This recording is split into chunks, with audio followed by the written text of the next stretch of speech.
Hey everybody, GameHounds podcast. How are you? Sorry we're late. Nick, where were you? I was at lunch. Oh, with whom? A person. Okay. Just checking. Was it a nice lunch? Oh yeah, it was fantastic. Was it lunch Oh, with benefits? wait. There we go. Yeah. It was fantastic. Yeah. Yeah. Was she pretty? I don't know who you're talking about.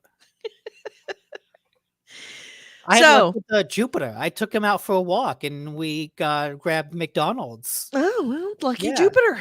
Yeah, exactly. Yeah, in fact, Jupiter has some big news. Yeah. Diaper Cat might. God damn. I don't. Which way No, am I? It's no, backwards for me. It's yes, backwards. it's over Okay. there. That's Diaper Cat. Yeah. Um. Well, that's this diaper. You can see it. Yes. He might not be Diaper Cat for much longer. He has an Really? appointment to be neutered on the 15th. Okay. There you go. You can see. Well, let me take the podcast. You can see Okay, the bit. there you There's Diaper go. Cat. Hi, Diaper Cat. Yeah. He's been in the diaper since he was a kitten Mm-hmm. because he has a heart condition and he couldn't be neutered. So this is the way to stop him from spraying my apartment with pee. But after a recent cardiologist visit, the vet said that, hey, he's actually doing really well. He does have an increased risk for going into the surgery, but the way they say it, it's more of like a, hey, just so you know, he is at an increased risk, and less like, yo, he's gonna die. Right. Or Right. He less, won't make it. yeah. It's clear. I trust their judgment, and they are clearly willing to do the surgery.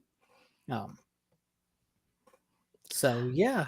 Oh, hi, Vice. Yeah. I guess we scared him coming Oh, live. No Andrew today, but that's okay. I'm glad you're here. It's nice to know that you aren't just Andrew's friend. We got Blood Reeker in the chat room. He says we're not broadcasting on Facebook. Let's see if we can try Facebook again. I got an was error. Facebook. Who There we cares? go. Now we're live on Facebook. Thank you for letting me know. I would have completely ignored that little red exclamation point. So if you were on Facebook, hi, welcome. We got you now. And we got Bitters in the chat room who says guy, which I think he means hi. Yep, he means hi. So, AC Ray says, I knew if I started some music that the show would come on. Listen, I was here. It's that guy right there. See that guy? I got back. I had to take care of cat stuff. Yeah. Plug in the computer. Yep. So, let's see. I got not a lot to talk about, not a lot to update you about. Andrew, of course, is not here because Andrew is no longer with us. If you are wondering if you've got me on full screen, which is terrifying, you may notice at some point that there's this little thing across my face.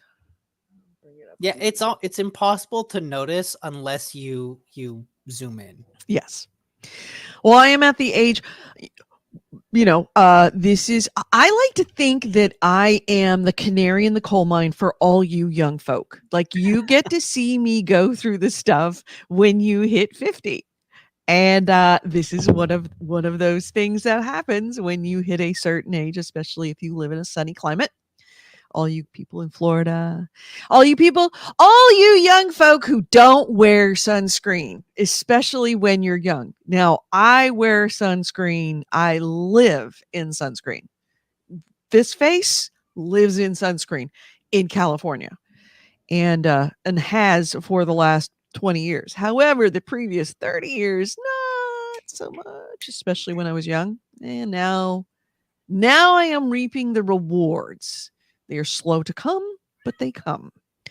And yeah, so found some precancerous, also noticed up there, some little precancerous spots on those places that I always get sunburnt, my cheeks and my forehead. So we had to freeze those off. Bitter says, Hail Hydra. Thank you. Yeah, so this is your future. I highly recommend, if they are still making them when you hit this stage, getting the hydrogel bandages. They are much less noticeable.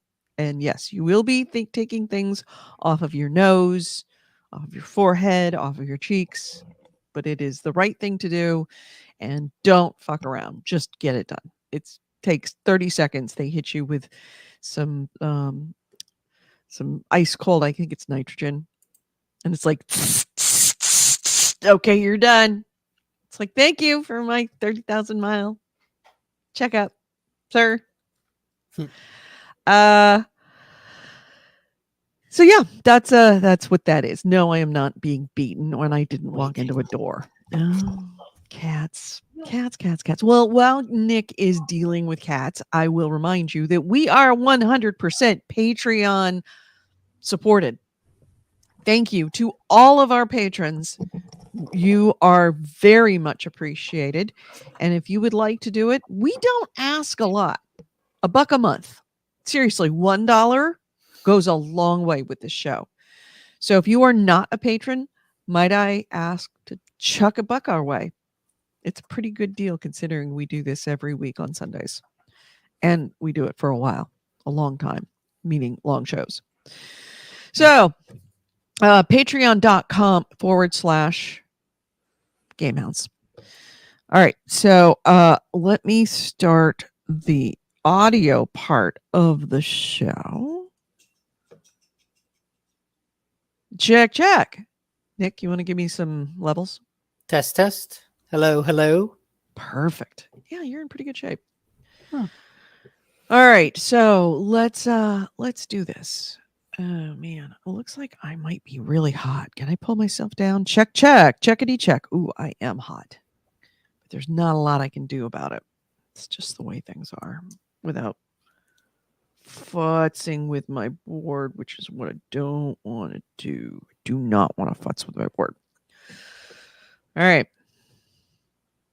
AC Ray says they promised to spend it all on gifts for me, like fancy new speakers. Yes. Well, no, that was my gift, our gift to you from our pockets, not from show funds. But yeah, you more than just about anybody on this show. I don't even buy stuff that nice for Nick. Oh yeah.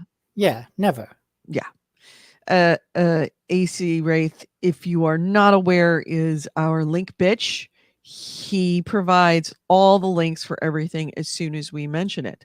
Like, for example, if I mentioned that I recently bought this, and I didn't because it's covered in dust, this Sparco 2-hole punch. Within a couple of seconds, we will have a link to that because AC Wraith will find it. You're gonna make him find a link to a hole punch? Yeah, well, I mean, it's the only thing I could find. He's on it. It will be here. He's like our own personal Siri. I should rename our Siri to AC Wraith. I make my Siri call me Shepherd Commander. Mm-hmm. All right, so okay. If you want that, I have a lot of things here I could make him find links for. Oh, so something I will make him find a link for.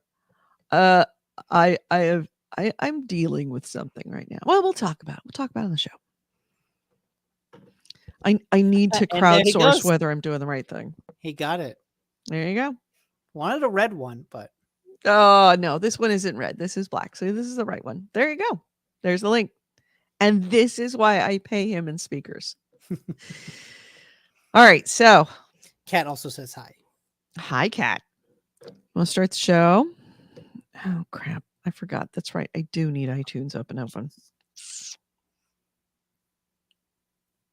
See, you can't hear it, but I need it in order to cue myself so that when I line things up, they come out timing right. Mm-hmm. I'm faking out things. All right, got my essential show tracks. I remember way back when I used to edit a podcast. It's a lot of work. Yeah, remember this? 3, 2, 1. I never had to do that because I always just recorded on Audacity, and so everyone was always on the same track Yeah. Why because are it was just you? easier. Yeah. All right. GameHounds intro. All right.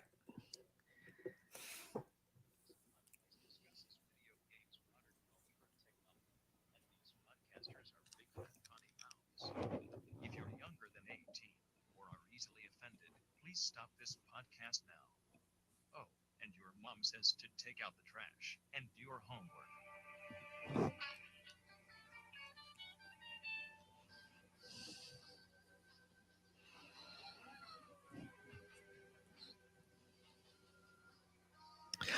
Hello and welcome to GameHounds. GameHounds episode 633. We are recording this on Sunday, April 3rd, 2022. I'm Edie Sellers.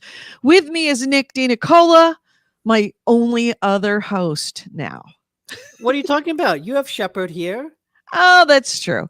If you Yeah. are not watching us live and you are listening to us on the audio show, great. Thank you. I'm glad you are. Happy to be here. But if you ever want to watch us live and see all the various cats crawling all over Nick all the time, we do record this show Sundays at 2 p.m. Pacific, 5 p.m. Eastern on YouTube, on Facebook, and on Twitch. On YouTube, we're GameHounds Vids, VIDS, and on Twitch and Facebook, we are the GameHounds. So, and thank you for reminding me. We love you, Libsyn. We used to do it on some other platform that Service that shall shall not not be named.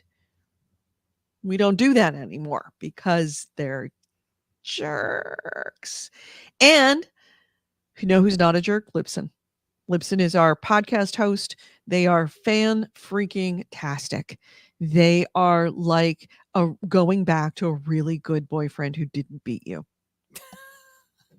That's suspiciously specific. Yes. It very much feels like that way, where it's like you're coming back to your boyfriend like, hey, remember me? Do you want to go out to dinner? It's like, yes, yes, I would love to go out. And then you have a great time and you realize, why did I ever leave you? Hey, The cat is chewing on Nick's microphone, Shepherd. So, Libsyn.com. If you are a podcaster and you need a podcasting hosting service, great people, great service, been around since God wore short pants, not going to disappear, not going to get sold to iHeartRadio and then change all of its pricing structures.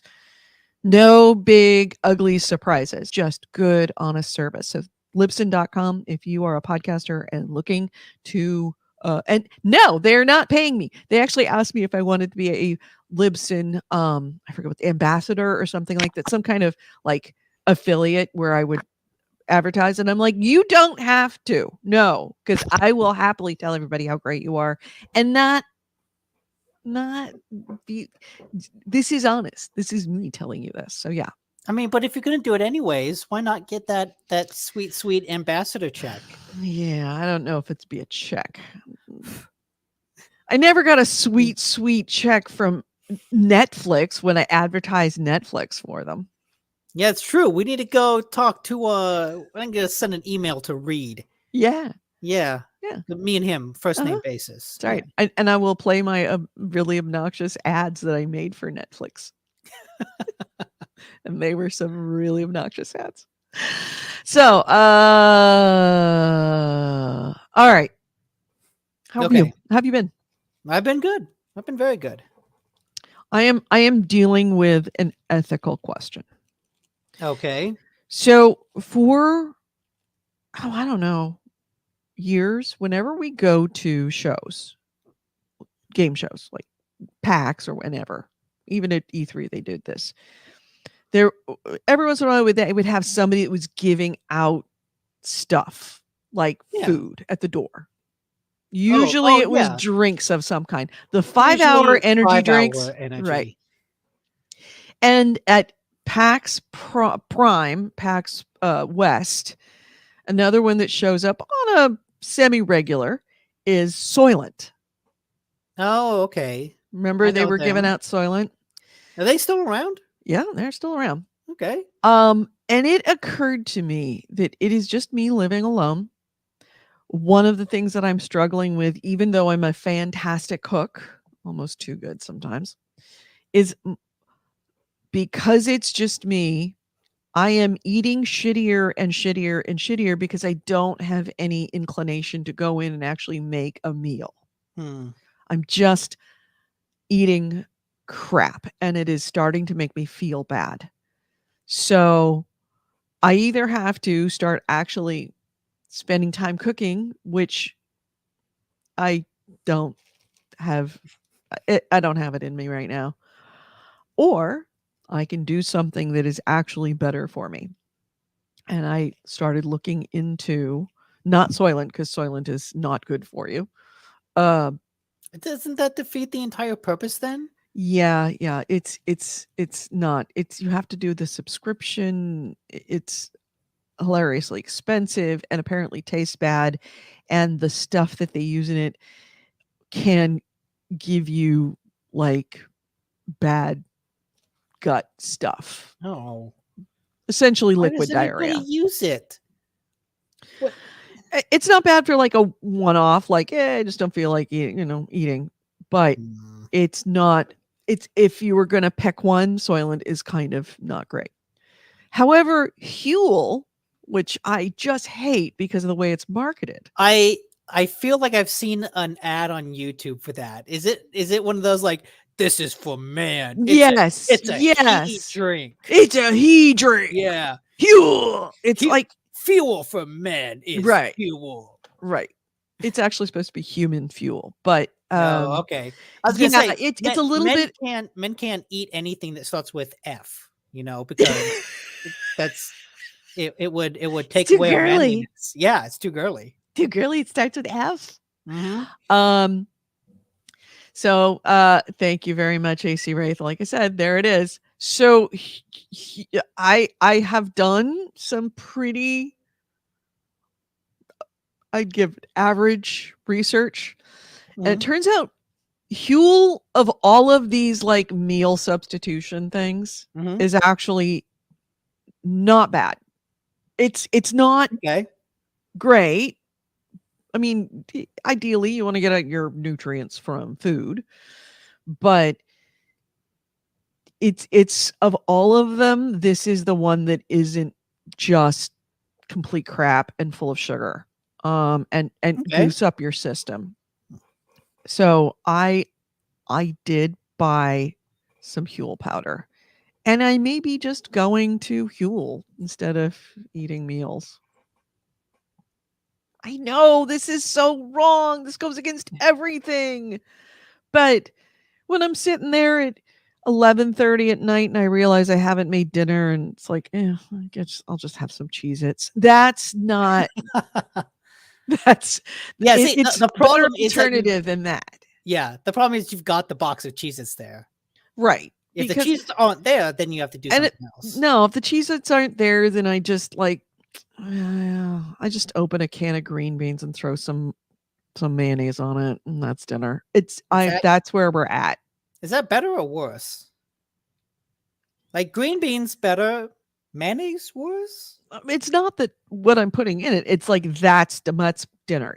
I'm not eating Okay. properly. I'm Yeah, not that's getting not a a dinner. balance of nutrients, and Yeah.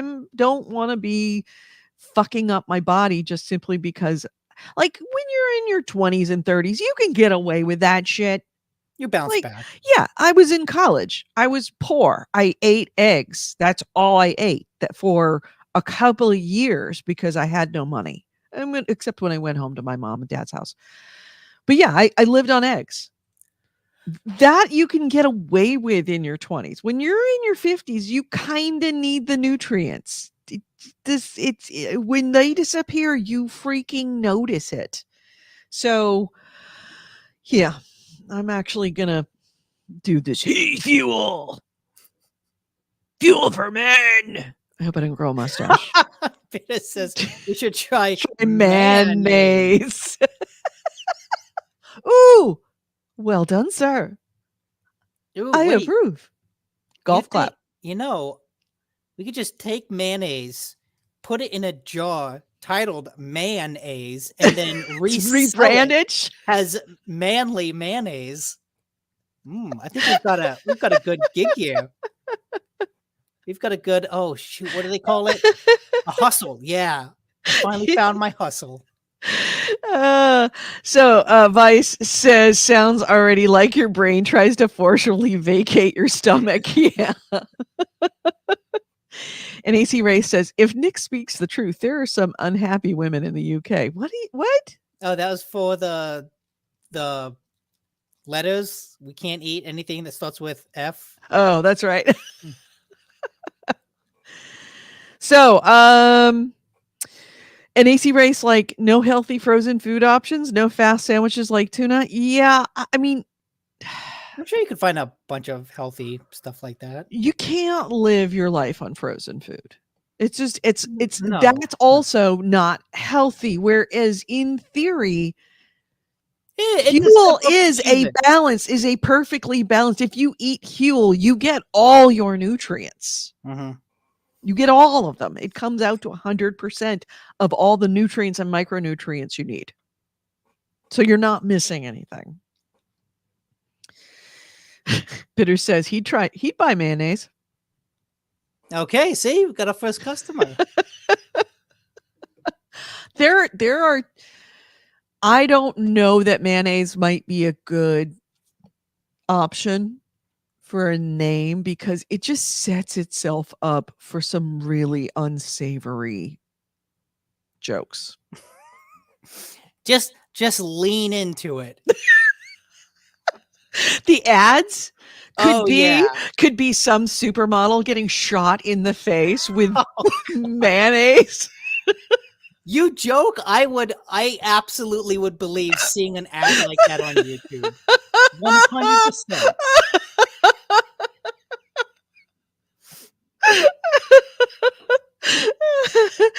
And I mean, it might not be something we want to sell on Shark Tank, but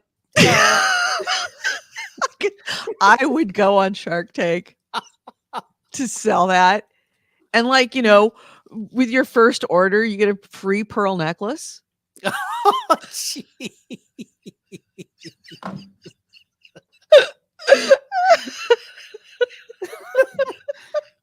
Oh, there's so many jokes you can do with it. And you know what? Oh, it's instant. It instantly makes itself saleable. You could absolutely sell it as a joke thing, and all of a sudden it becomes way more attractive. Right. As a product.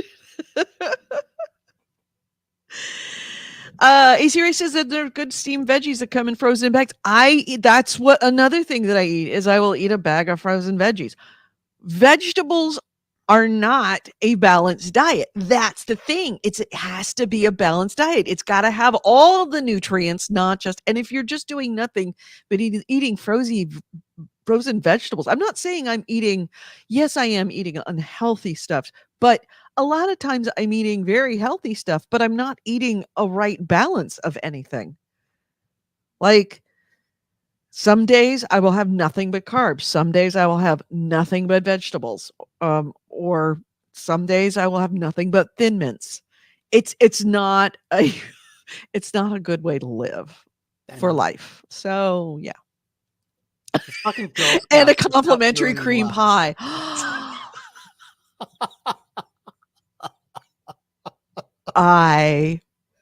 This is the $1 million idea.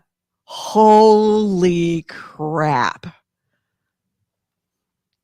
Okay, now the question is, are the cream pie and pearl necklaces, are they like, is it an actual cream pie and an actual pearl necklace? Or are we fashioning the mayonnaise?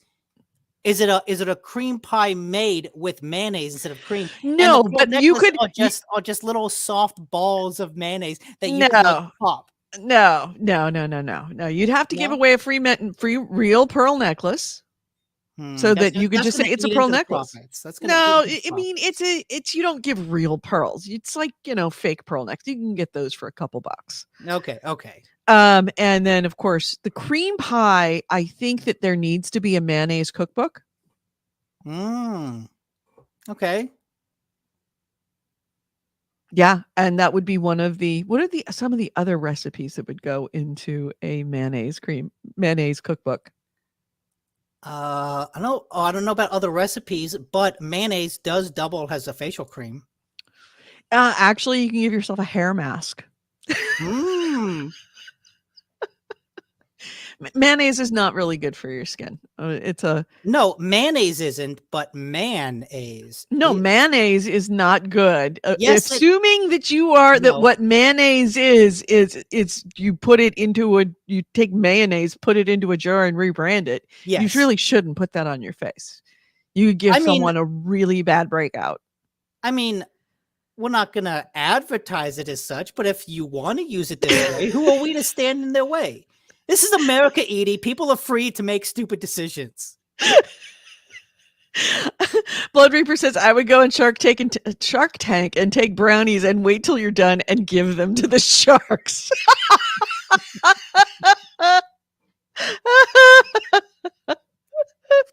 Yeah, mayo cream pie. Yeah, you could work mayonnaise is a yes. very versatile ingredient for a lot of things, and I am sure that I could come up with a recipe that uses mayonnaise in a cream pie that's delicious. Sure. And then of course we would just use mayonnaise instead of mayonnaise. Mhm. The tossed salad. Yes. The chili dog.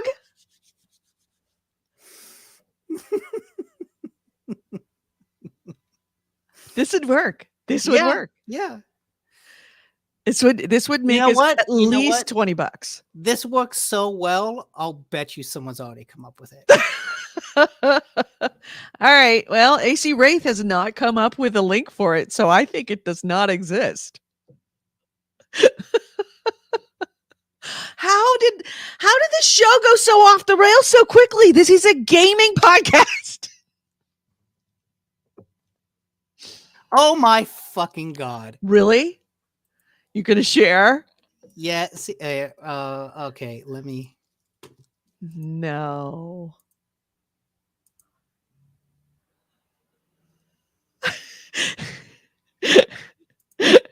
AC Ray says we need small shipping sizes so we can say cream pie little tarts.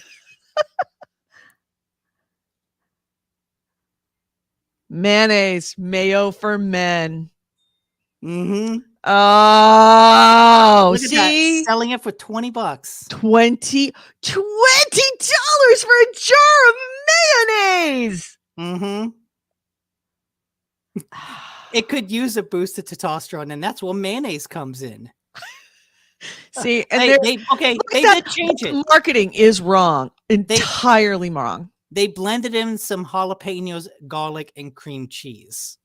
So they changed the original mayonnaise. That's not mayonnaise, that's dressing. Mm-hmm.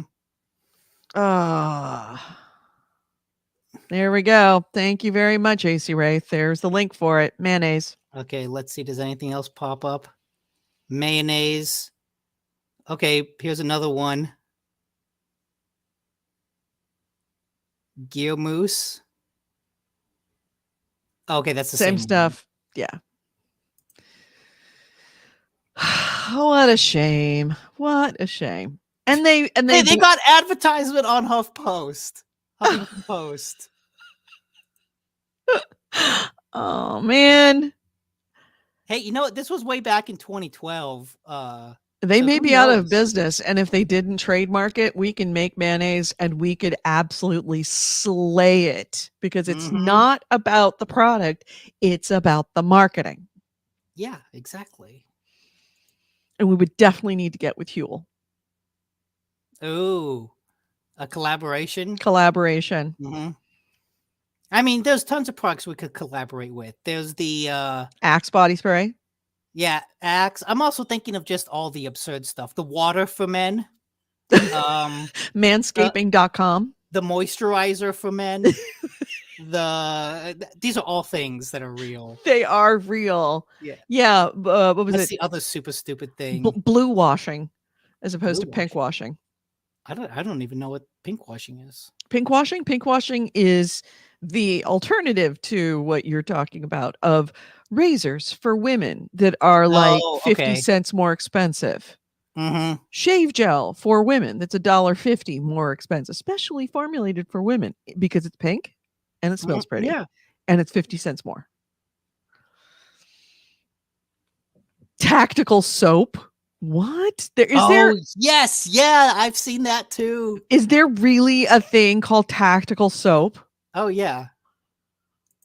Bring it. Let's see. See, I'm making you be my link bitch today. Their official store, Tactical Soap. Oh god. Men's pheromone soaps with natural ingredients. Oh my god, you Oh, guys actually trifecta. Ooh. Durden, Bond, and Maverick. Oh Wait, my is god. Durden named after? Oh my god, is it named after Tyler Durden? They completely took the wrong lesson from Fight Club. Yeah. You don't want to mimic Tyler Durden. No, Tyler Durden is Tyler Durden is a literal we should terrorist. I know we should actually make maybe here's another idea. Take their soap, repackage it with different names of serial killers. Ooh, yeah, the Gacy. What was it? Gacy, Dahmer, and Bundy. Oh yeah, that's the trifecta. Oh my god. Yep. Tacticalsoap.com. Maverick, Bond, and Durden. God. Okay, like at least beard oil makes sense. Yeah. Pheromone infused. Good lord. You guys actually believe that shit? Oh no, but apparently enough people do that they buy it. Yes. Oh, they've also got Bond and Bond 2. They have a sequel soap. Look at that. And Maverick too. And Durden too. Many AC Ray says many people misinterpret Fight Club. It has fueled a lot of toxic masculinity. Yes, it has. Yeah. Yep. Better says you got to include Ramirez. Absolutely. Trailside killer, right? Hillside Trailside killer. I don't know him. Richard Ramirez was the Night Stalker. Oh, we could have one for Zodiac. Just name it Zodiac. Zodiac, right? And there's and just you open it, there's no soap inside. Just an empty box. I like that idea. That's good. That's good. Oh, laughing about serial killers is not funny. No, not at all. Absolutely. We're laughing about soap. We're laughing about how ludicrous this Durden, Bond, and Maverick soap is. Anyway, can we move? Oops, sorry. Oop. There we go. What are you laughing at? You don't want to keep talking about soap? No, I do not want to keep talking about soap. Let's talk about games. What games did you play this week? I only played manly games. Okay. Mm-hmm. Go. More Elden Ring, obviously. The manliest of manly games. Elden Ring. Yeah. And I'm deep in it now. Yeah. Like I'm maybe halfway through, at least looking at the map, but I'm at the point where, that initial hurdle that I was facing a couple weeks ago, long gone. And now I'm very deep into it to the point where I'm looking up videos of things you may have missed in this area and then kind of going and cleaning that up and going off exploring new areas.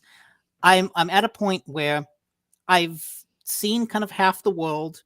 And so when I ran across one character who said, "Oh, go talk to this other character," I knew, oh, wait a minute, I know where they are. I've met them before. So I was able to follow the legs of this one little side quest across the world. And thankfully, the fast travel system makes it really easy to do that. Mm-hmm. Fast travel from way in the north, way in the south, way in the west, way back north. Like, in 15 minutes. It's super easy. So that's cool. And just the act of wandering around, exploring the world, I'm really getting deep into the character creation, where originally I made a character that was very physical based, but you get so many magic items, or at least I've been getting so many magic items. I've been kind of leaning towards making more magic based character. Mhm. So the character creation, the abilities you have at your disposal are so wide ranging that it constantly feels like I don't feel like, oh, I've got the build I like and I'm going to keep with that. I keep thinking, I want to tweak this. I want to upgrade this weapon. I want to increase this stat so that I can use this other weapon. I want to try out this thing. Like it's all constant sense of tweaking your character in a way that's really engaging and compelling. Mhm. Yeah, I've been seeing a lot of memes and videos about magic use and, chugging a vial of something and just chugging and chugging and chugging and chugging and chugging and chugging and chugging. That is a thing.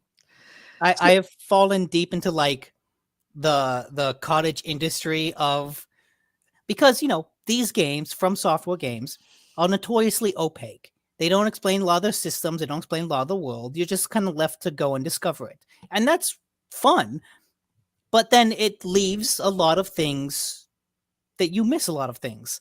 So even though I haven't finished the game, I have fallen deep into watching lore videos of all the areas I've been into. Like, oh, what's the story behind Stormvale Castle? What's the story behind the Lucaria Academy? And like, if I go to a place and then kind of spend some time in it, then I go back and watch an hour's worth of lore videos explaining what was going on here. What is this area that I'm going into? Right. What is Caelid? What's the deal with this place? Well, that's a sign of a good game, that you want to go deeper into the lore. Yes, and I will say the one drawback to this game, like the way that it's very opaque with its story, is just the way these games are.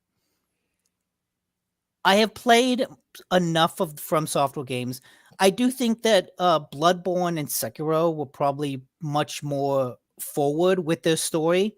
This one is much more in keeping with the Dark Souls style of they throw out so many proper nouns and names that you can't keep track of it all. So even when someone is giving an exposition dump, it just kind of goes in one ear and out the other. Mm-hmm. Right. If they were able to combine this design of open world, this kind of mysterious open world, with more of a straightforward story in the style of like Horizon or God of War, any of these other big open world games, like Assassin's Creed, I think you could have something that satisfies both like crowds of fans, the people that want that really opaque mystery and the people that want something more straightforward. I think there is a way to have that cake and eat it too. This isn't it, but this is an interesting step. I think that the reason you see so many open world games mimic the Ubisoft model, which is that glut of icons on the screen, is because it proved to be very popular, and it's a way for the average person to play one of these games and actually understand what's going on, right? Mm-hmm. Hey, I'm not going to miss something. There's an icon on the map. I'm going to go there. I'm going to have people narrate exactly what I'm doing there and why I want to do that. With this game and the popularity of this game, I think there has been some proof that there is a mainstream audience is attracted to a more mystery and less like direct hand holding than those type of games are. A lot of this comes down to gamers are willing to forgive a lot for a well-designed game that tells an interesting story. Even you don't have to handhold people. Just make a really good, fun to play game. I keep thinking about Crusader the game Kings? The game I love. Crusader Kings. No, that too. But Crusader Kings is a really, really well-built game, but it has zero story unless you bring it to it. Yeah. Dragon Age? Dragon Age. Dragon Age, the most popular game was Dragon Age Origins, and it had a lot of problems, but we forgave it all because it was so fun to play. And Mhm. that's what this comes down to, is that you can skip a lot as long as you maintain the fun, as long as you don't try to dress up a non-fun game with a lot of lore or a lot of story. Just give us a solid gameplay experience that we would like despite the story. And And I and think that's what Elden Ring did. Yeah, I think that's what the audience that hasn't been playing From Software games since Demon Souls, the attraction here is the story of their journey through this world. The story of them building out their character the way I was just describing of, oh, I was using swords, but then I got this cool magic item, so I put attributes into magic and now I'm doing that. That personal story, the story of discovery, of just finding things in the world and wandering around, finding weird stuff, fighting it, that is compelling in its own right, absent any lore. But then there is this whole lore, and that's where the cottage industry of YouTubers come in, where everyone needs these lore videos because otherwise I would never know what's going on. Right. But if they were able to do something to make it a little bit more straightforward, I think it would be like a whole new type of open world game. Like I said, it's mixing those two design philosophies in a way that doesn't detract from any of them. I think it would be like that perfect combination. Yeah.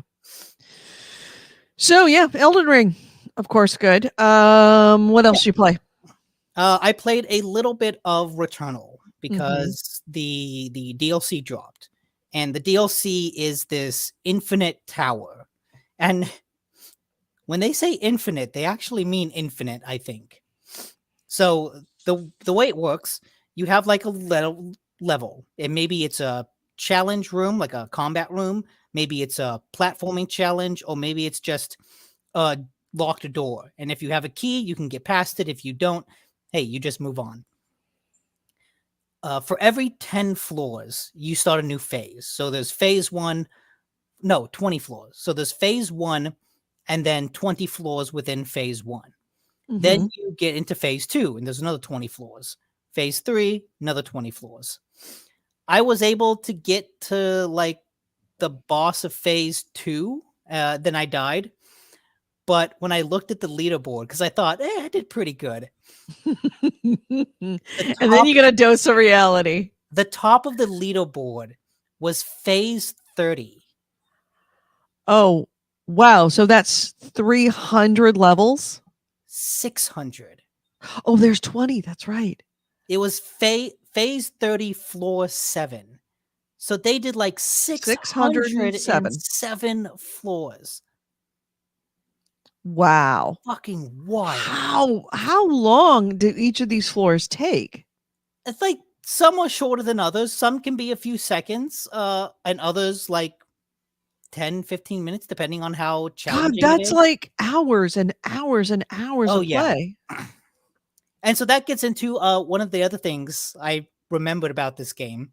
One of the big complaints people had is that runs could take several hours.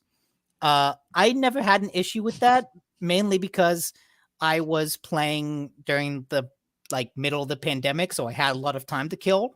But also, like the hours just burn away. Right.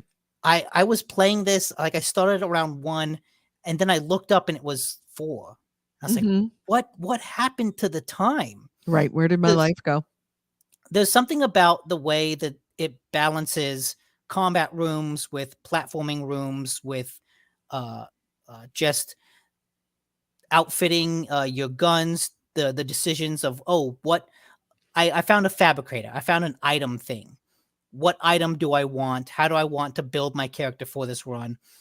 The way that it balances all those is better than any other roguelike I've played by far. And yeah, it's just constantly compelling. The hours just disappear. Nice. So yeah, Returnal, uh I want to get all the trophies in it because I did that for the base game, and I want to do it for the DLC. But Can you save in the middle of it? You can't save, but you can now suspend and resume. Oh, okay. So if I'm like in the middle of a run and I need to stop, I can suspend the game and come back to it later. AC Ray says, how many hours does it take for a run normally? It depends. Like some can be 40 minutes. I would say once you get really good at it and you start like getting deep and deep into the run, whether it be the base game or the DLC, 90 minutes to 2 hours, I'd say, for a run. Like that feels like a very solid time. You're going to make a lot of progress in that time.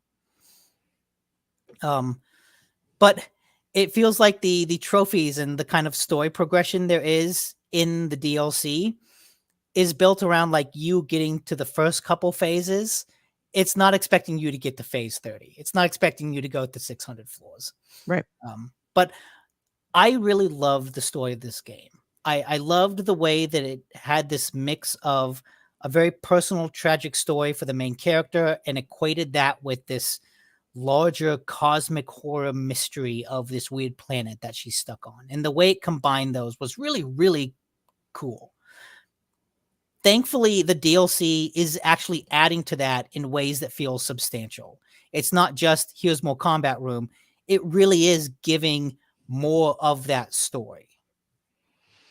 AC Ray says, honestly, I prefer under 2 hours. A robot named Fight takes me just over 1. And by the way, Vice said in the chat room about Elden Ring, he says, all lies. The big appeal of Souls-like games is Stockholm Syndrome. It's not untrue.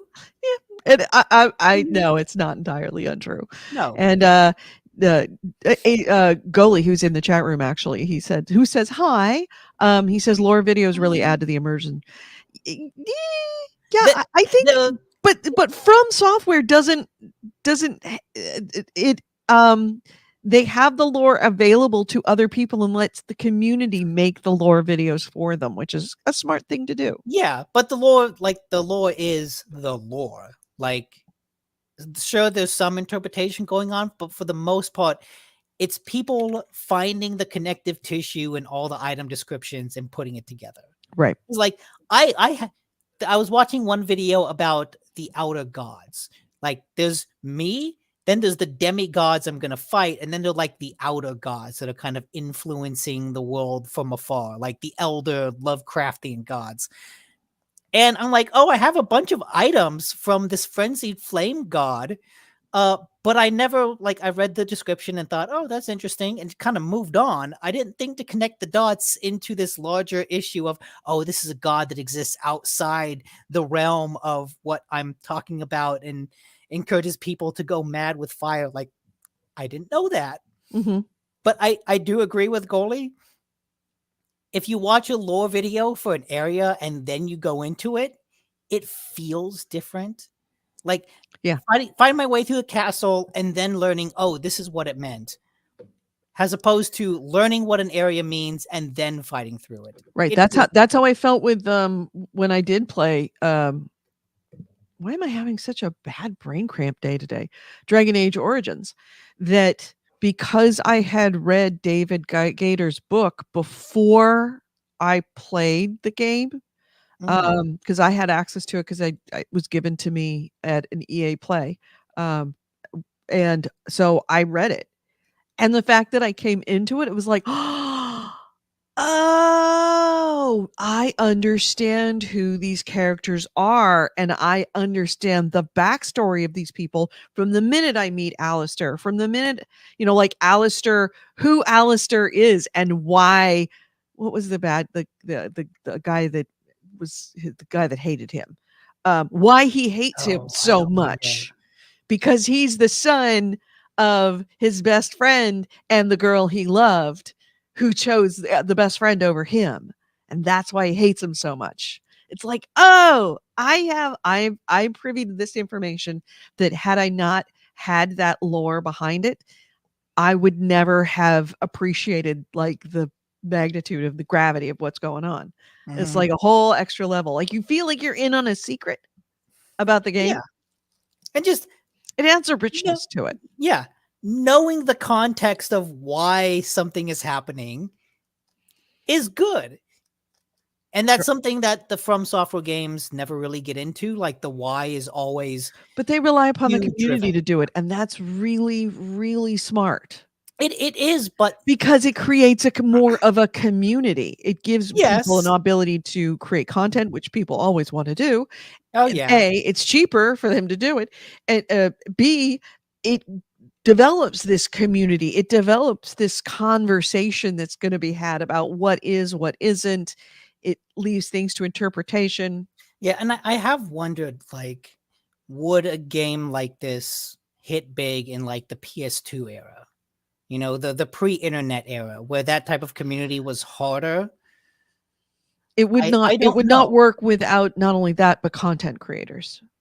Yes, yeah, like Like this is yeah, that's hitting at specifically exactly the right time because you're going to have so many people making videos and posting them and yeah, wanting to make videos because they kind of want to make content and get popularity. And if Elden Ring is something that's popular to talk about, they will be talking about it on multiple platforms. yeah. It's just the There sweet spot for that. I forget what the YouTuber's name was, but I was watching this one lore video that this person made, and it was very good. So I went to their channel and kind of went back to see, oh, what else did they do? And it was Elden Ring lore, Elden Ring, Elden Ring, Elden Ring, makeup tutorial. Yeah. And it was like something completely different. And I was like, oh, I see. You hopped on this train. You like not to besmirch them, not to talk down, because it was a very good video, and they've made more that I think are on the higher end of like lore video productions. Mhm. But it's clear, like, okay, there's you hopped on this train. The game came out, you played the game, and you're like, hey, this is really cool. I'm gonna make a video of it. Yep. I am watching. I discovered somebody because I'm really watching this Ukraine war very closely. I'm kind of a bit obsessed about it. And there is a guy that I discovered, and I'm looking for his stuff. That he is a does gaming videos. Guy named Perun, Perun, and he has up until this point done nothing but gaming videos. Mostly strategy games, some of which I've never heard of, and goes into deep stuff. And he was getting, 2,000 views consistently, 2,000 to 4,000 views on all of his videos.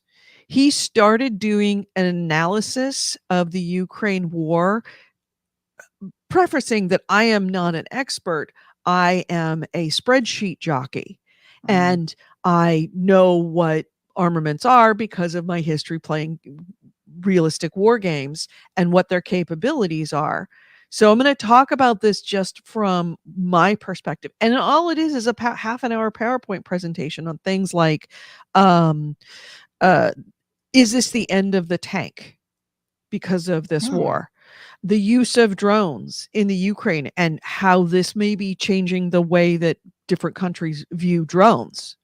Was Russia sending their best, and this is why they're doing so poorly in the war?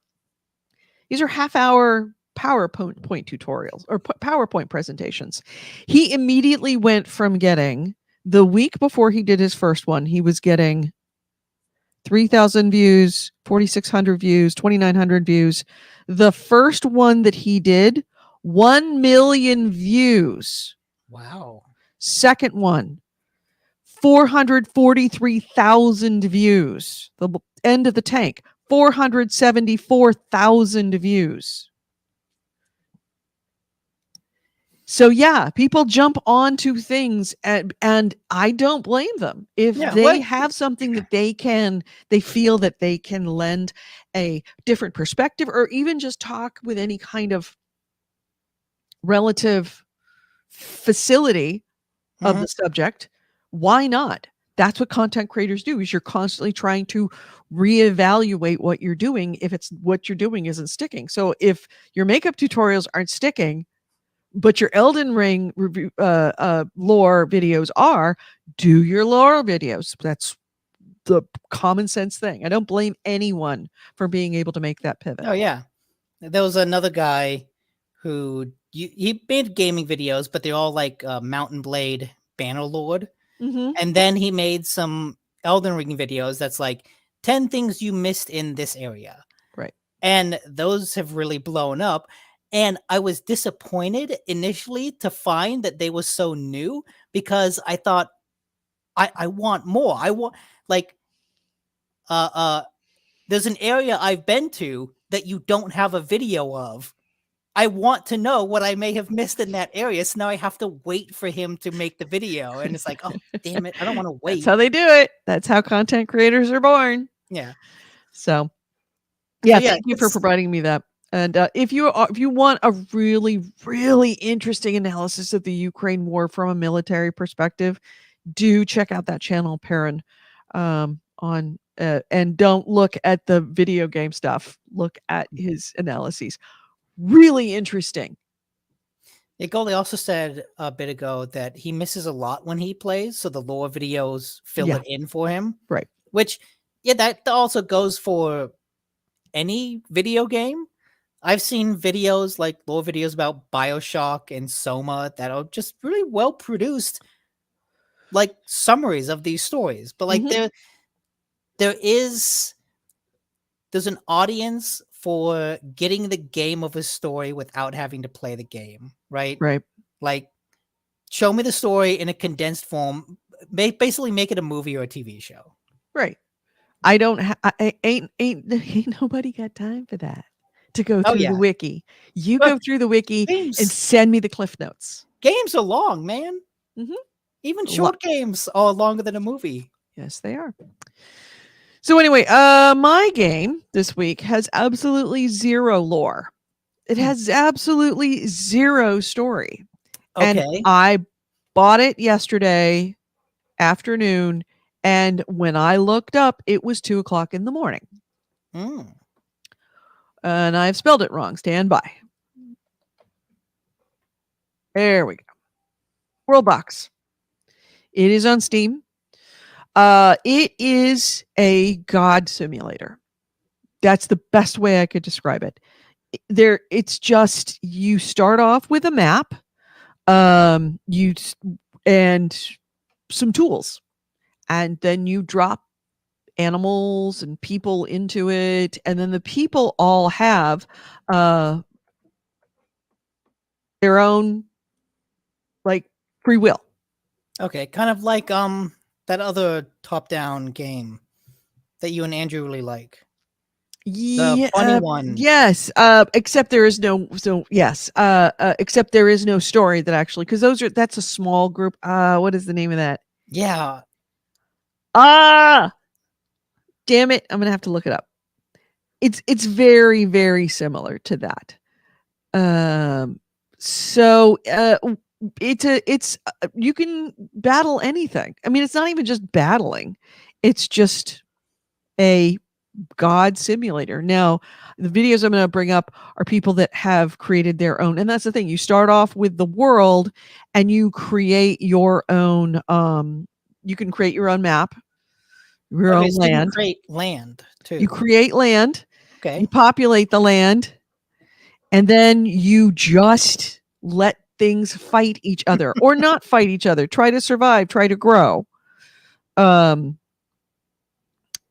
It's and it's not just people. You have a choice of 4 races: humans, orcs, elves, and dwarves. And tons of different animals. And then you can smite them. You can send things after them. It is, I'm trying to find, I'm really surprised I'm not finding a very good video. AC Rick said it's $20 on Steam, but free with ads on mobile. Oh, really? I didn't know that. So apparently the story on this is that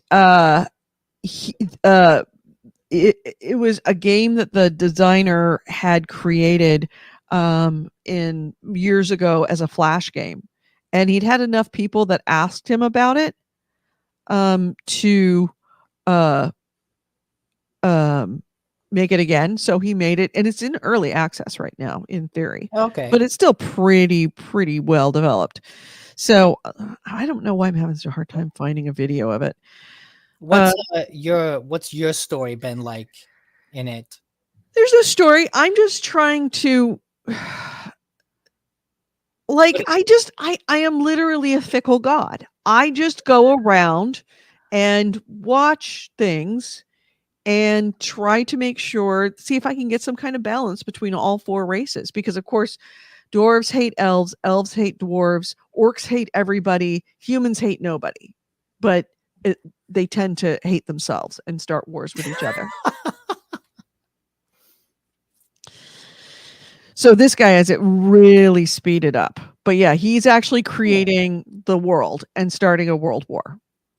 And probably just populating it with people. But you can start, it has up to 5 times speed, and you just fill it all in, and you can set biomes in it, and then you create little people.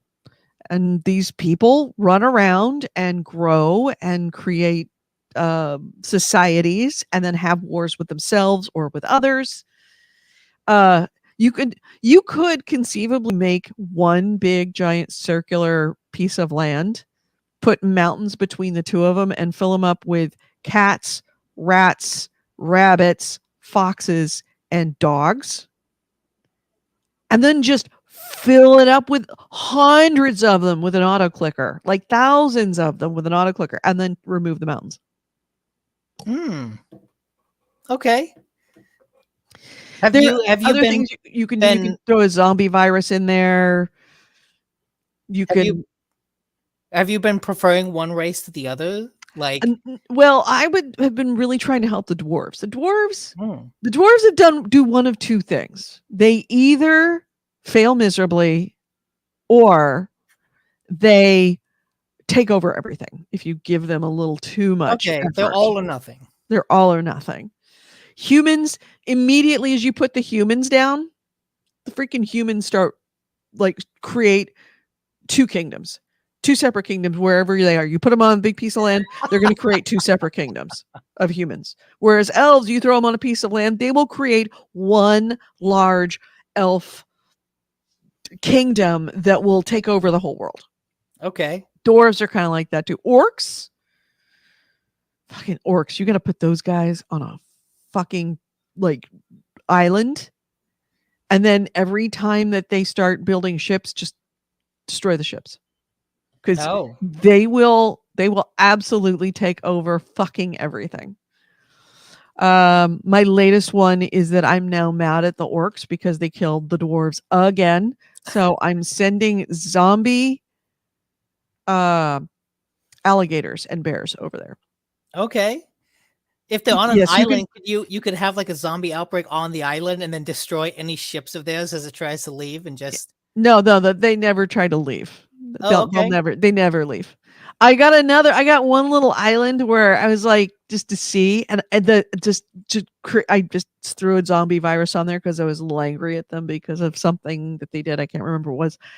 And other races are trying to colonize that island desperately, so they keep bringing up ships full of colonists and dumping them off, who immediately get turned into zombies. So I'm just letting it go to see how long until it just gets completely full of zombies. And then people will still try to colonize it. Right. And then I'm going to create a land bridge. No. Piranhas will destroy ships. I did not know that. I had to remove the piranhas, put them in. I'm like, oh, that was a mistake. It is incredibly. It is. You play God, and it's surprising that there's no story. There's no nothing. You just play and let you're seeing what fights what. It's, what would win in a war, a Black Widow or a Praying Mantis. It's that same kind of juvenile thinking, and it's so satisfying. I mean, it doesn't sound that different from Elden Ring in that the story is like your journey through it. Like the Yeah. story is what happens to you mechanically moment to moment. Right. It's what am I doing this moment? Yeah. Yeah, and AC Ray says it is for $20 on Steam. And yeah, I definitely got $20 worth of enjoyment out of it last night. Yeah, you could see that it's got little kingdom that's building up. You can see the king of that kingdom, and then you can kill that king if you don't like him because he doesn't have the right stats. You know, these are these are your children. For better or for worse. So yeah, this guy that we're watching a video, and he's essentially emulated the map of the world, but you don't have to make it that. You can make it literally anything. You could make it a map of. You could just have 4 blobs, 5 blobs. You can actually in it will automatically generate islands for you, and you can get Oh, anywhere cool. from 5 islands to 30 islands. So it just, you're God. Bottom line, you're God. You can do whatever you want. You can raise the temperature, which is always Oh, really fun. You can raise the temperature. you can Then you cause global warming. global warming. You can throw in a demon mage in the middle of wherever. What else? Zombie outbreaks. Volcano. You can just sprout a Oh yeah, volcano natural wherever. disasters Natural like all the natural tsunami, disasters. Tsunami, tornado. tornadoes. Yep. Unnatural disasters. Like what was it? A I killed my world last night unintentionally because they called it this thing called gray goo. And Oh, they're like essentially the nano machines. nano machines. And Mm. I'm like, what does this do? Click. Oops. It ate the entire world. Except for the 2 zombie islands. Okay, zombies survive. All the zombie islands. So I think the nanoblocks only went over to things that were living. Mhm. So it didn't kill the zombie islands because there was nothing living on the zombie islands. So I've How got 2 islands full far? of zombies now. How far can the societies progress technologically? Like, do they stay relatively fantasy based, or do they get into like modern day with guns and? Maybe it's possible. I don't know. I have not Okay. gone that long. I mean, it does take time for these things to go, but it is definitely where you could like start something off and then go take a dog walk and come back and it's like, oh shit, the whole world just changed. Like, oh, the land's the same, but okay. So looks like we've got a dwarven society now everywhere. They killed off everyone. Well, do I want to smite them out of one area and then bring in something else, or do I just let them go? I haven't let them go. They earned it.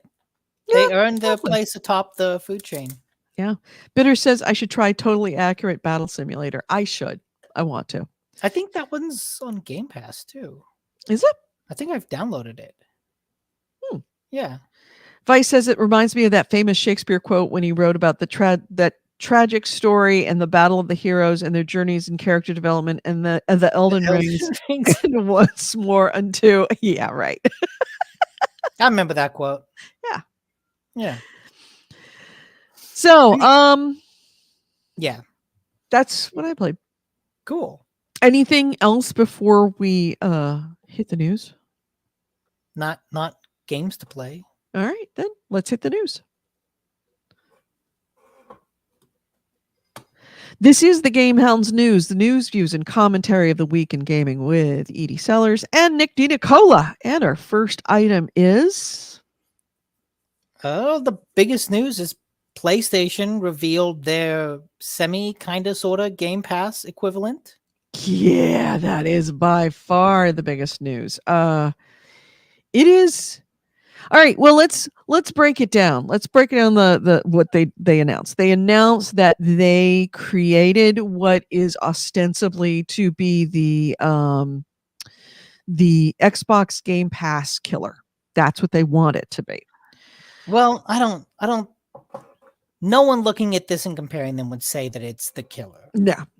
That's what they want it to be. It's I- not going to. It's competition. I would not say that it's even very good competition. But let's get into the details before we Well, start analyzing it. Okay, I will say there's a Kotaku article by Ari Notice, Mhm. and at the very end, they have a paragraph that I think is probably one of the most interesting takes on all this. And they said the big takeaway for them is that today has nothing to do with competing corporate behemoths. Rather, it's that the era of subscription services, which upended the film, music, and television industries over the past decade, is officially here for gaming too. Yep. And that's what I think is really interesting. The idea that this isn't so much about like trying to directly compete or kill Game Pass. It's more of, hey, everything is going to subscription now, and Sony kind of wants in on that lucrative Right. golden goose. Right. And once Xbox kind of laid down its battle flag with the Game Pass, they created a bar that Sony had to at least meet, if not beat. So anyway, all right, we knew this was happening. It was called Project Spartacus. Here are the official details from Sony. There's going to be 3 tiers. Each of the tiers have a different cost. Each of the tiers has a different price. So the first of the 3 tiers is the plate now going to be PlayStation Plus Essential. PlayStation Plus Essential is essentially what your PlayStation Plus is now. You will still get your PlayStation Plus benefits. All of the monthly games that you normally get, you will continue to get those.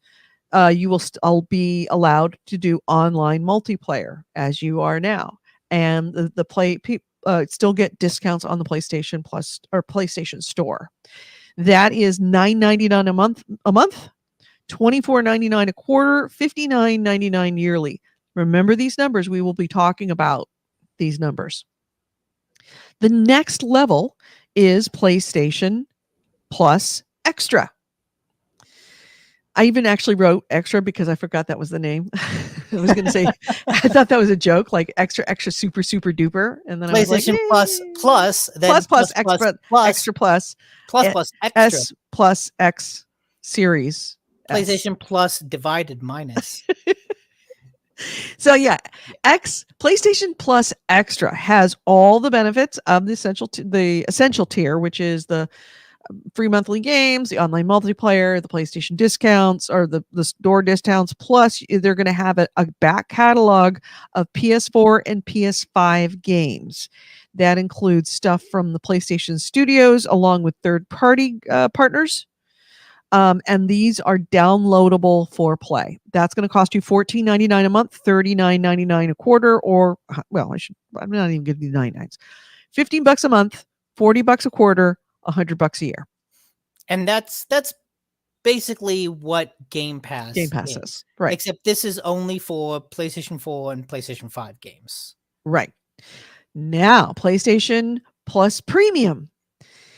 It has all of the same benefits as the Extra and the Essential, but it adds an additional about 340 games, including PS3 classics that are going to be available through streaming, and also a bunch of other classic games from the PlayStation, PlayStation 2, and PSP catalogs as well. And you can stream using the PS4 and the PS5 and the PC. There are also time-limited game trials that are going to be involved in this tier as well.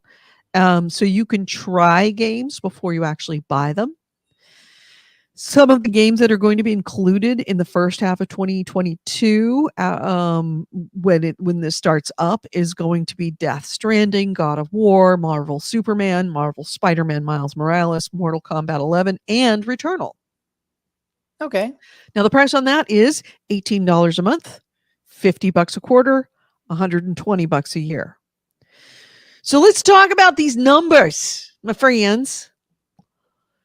It is hilariously expensive now to go monthly versus annually. And when you look at the jump between Essential, which is what we have now, and extra, that is a huge jump.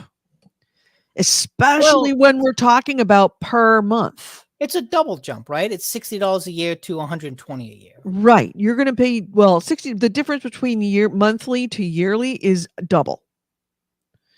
But when you're actually, especially at the essential level, they want, like, if that's not the same jump, if you look at the difference between premium, it's $180 a year versus $119.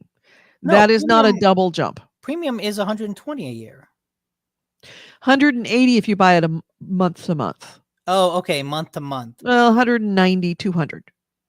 Yeah, it's about 200. Oh yeah, 216. I just got a calculator here. Yeah, so $216 a month versus $119 a year. So it's not double. So clearly, okay, it's But not. if you look at the difference between monthly and yearly, you are looking at $120 a year versus $60 a year. So it is a full doubling of that price. So you are significantly penalized by going month to month on essential, which is not really, it's kind of backwards.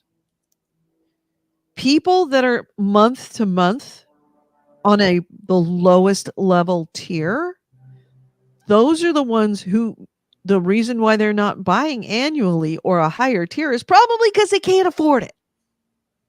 So to double the price for them to spend $60 versus $10 is kind of regressive. It's kind of penalizing you for being poor. I can see that. But you don't get the same penalty if you can spend $18 a month or $120. They want you to pay annually, basically. They want you to pay annually, but they're doing it in a way that kind of says, "Oh, you're too poor to spend $60. Well, we're going to fuck your ass without lube. We're going to just fuck you up." It's a really shitty thing to do. Number 2 is look at the jump in price from the monthly or from the essential to the extra. That's a really, really big jump if you pay month to month on an annual basis between essential and extra. So $15 a month, which is $150, $165, $180 versus $60. That's a more than double of the price between essential and extra if you pay month to month. Yeah. Annual. But if you have to pay month to month, but then $100 a year for basically what Game Pass is generally. Right. So the pricing structure is a little tone deaf, and I don't, honestly, maybe I'm just a weirdo. I am not interested in streaming PS3 games, PS2 games, PS1 games, PSP games, PS4 games.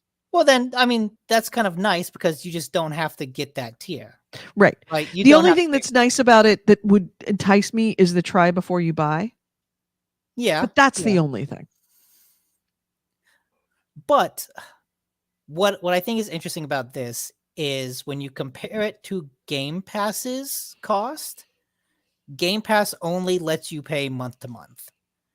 And their tiers are $10 for the console and $15 for Ultimate. So at the higher end of both, if you buy the annual for PlayStation Premium, you're getting it cheaper, fairly significantly cheaper than what Game Pass is yearly. Right. Because you get that annual discount. Do we know why they don't have an annual pass? I don't know. Maybe because month to month is more lucrative. Well, they now have a reason for creating an annual pass. They don't want to give people an annual option that may be cheaper because then people would take it. Right. Well, people will take it now, but they have to, because if you look at console to console, feature to feature, extra is Game Pass. And yeah, essentially Game Pass with less games, because Game Pass does include like 360 games and I think some original Xbox games. Right. So like it does include all the generation stuff, but generally for I think what the average person wants, they want that modern era of games. Right. And I think it doesn't compete because you now this is just me, and I am a Mac person. Yes, I do have PCs, but my desktop is a Mac. No one I have that's a no proper use gamer is a Mac. allowing Xbox to have that little niche of the $10 a month Mhm. that gives me all the back catalog. Essentially, for $10 a month, they're competing price-wise with the Essential. Yes, yeah. Like And when with you're the looking at that Essential, base Game Pass level. has a better deal. Yeah. Game Pass has the things I want. I think that this is it's like you're looking at it. Okay. Yesterday, my lovely neighbor made a beautiful lemon cake. And while it was halfway through the oven, he looks over and he says, "What's all that butter doing in a bowl on the counter?"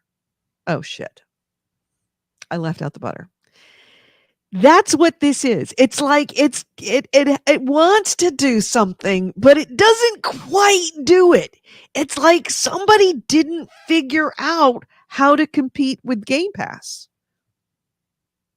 And if they're thinking that they don't want to compete directly with Game Pass, they're foolish. They're stupid. It depends on how you look at it. Like, you're right. At the cheapest level, you could pay for both services and get more out of what you pay on Microsoft's console. Right. But if you look at the higher end and you pay for both services, you're getting more for what you get on Sony's end.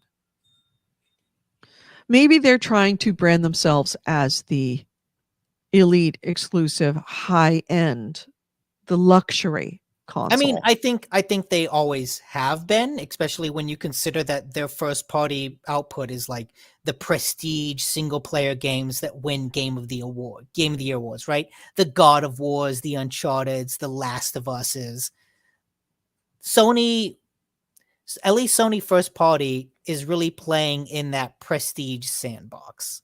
And that's one of the reasons why the CEO has said that Sony first party games are not going to be on the service day one, like Microsoft saw, Right. is because he says that would devalue them because they are these big prestige single player experiences that are like, hey, you're going to fucking pay $70 for this because we're the Oscar equivalent of video games, man.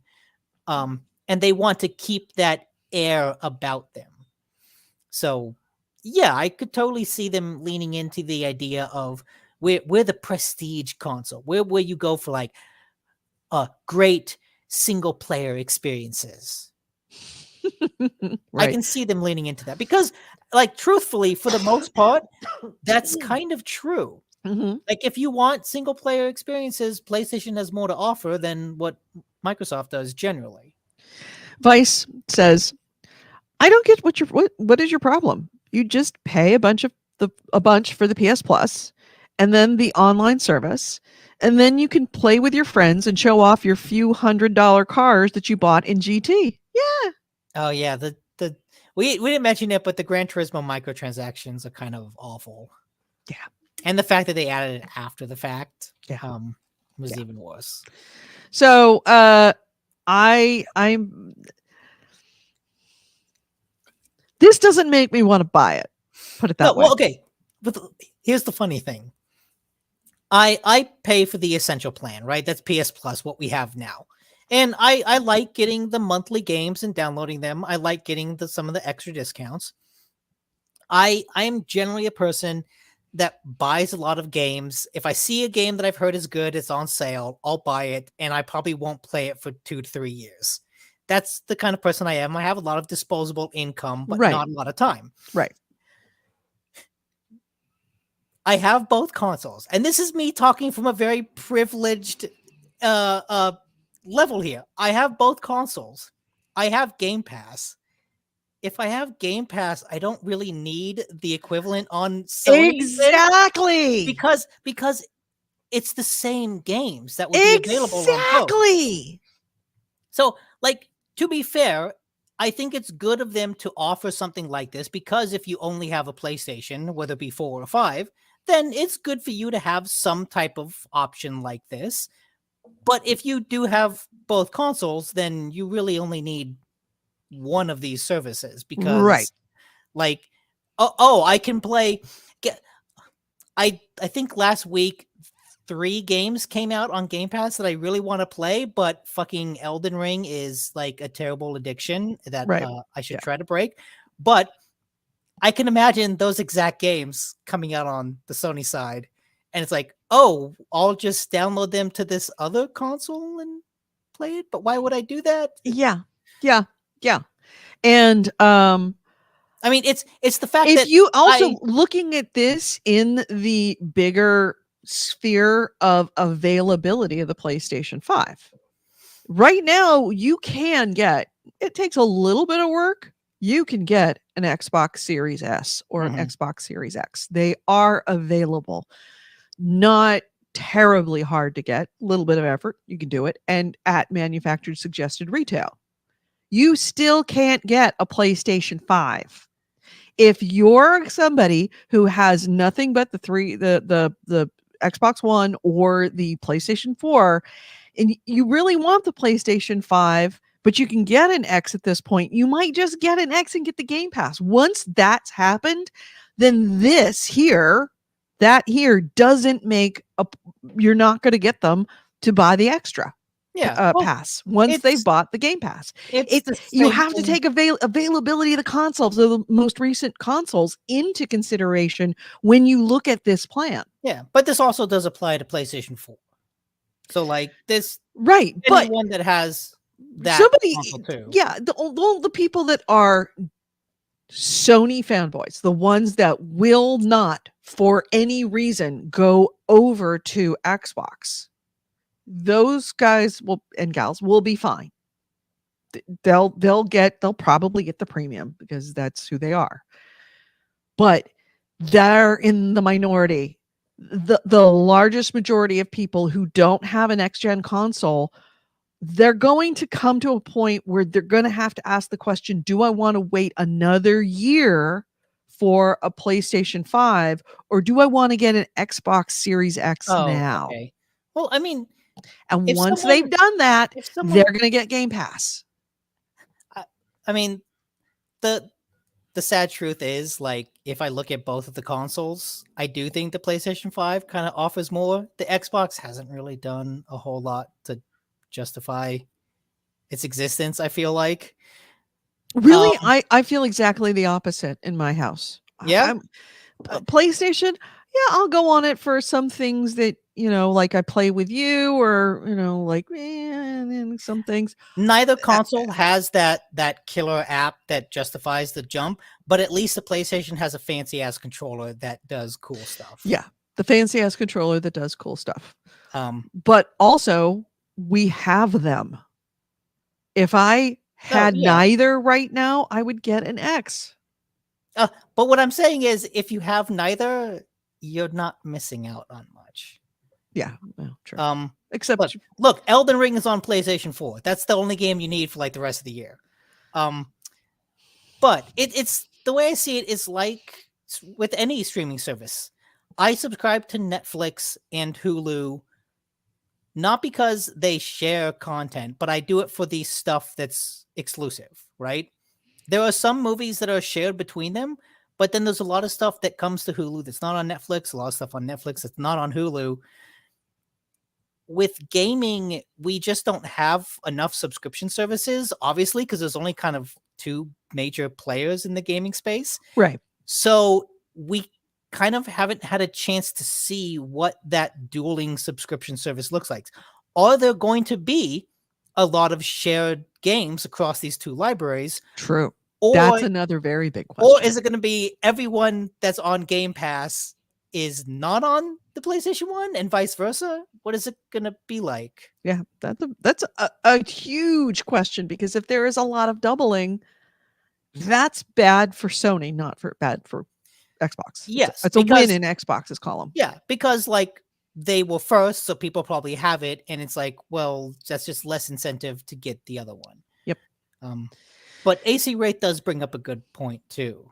He says, he asks in the chat room, do games leave PlayStation Plus or do or like they do Game Pass? If not, that could make a difference. Yeah. Yeah, That's another good reason. Is it the way that it makes it sound is that you download it and it's yours. well, If that's not it the case, depends. it can't be that way. It depends because this gets into like the very confusing, weird tier territory. And Microsoft is doing this as well. With the free games per month, that's different than the subscription service, right? Right.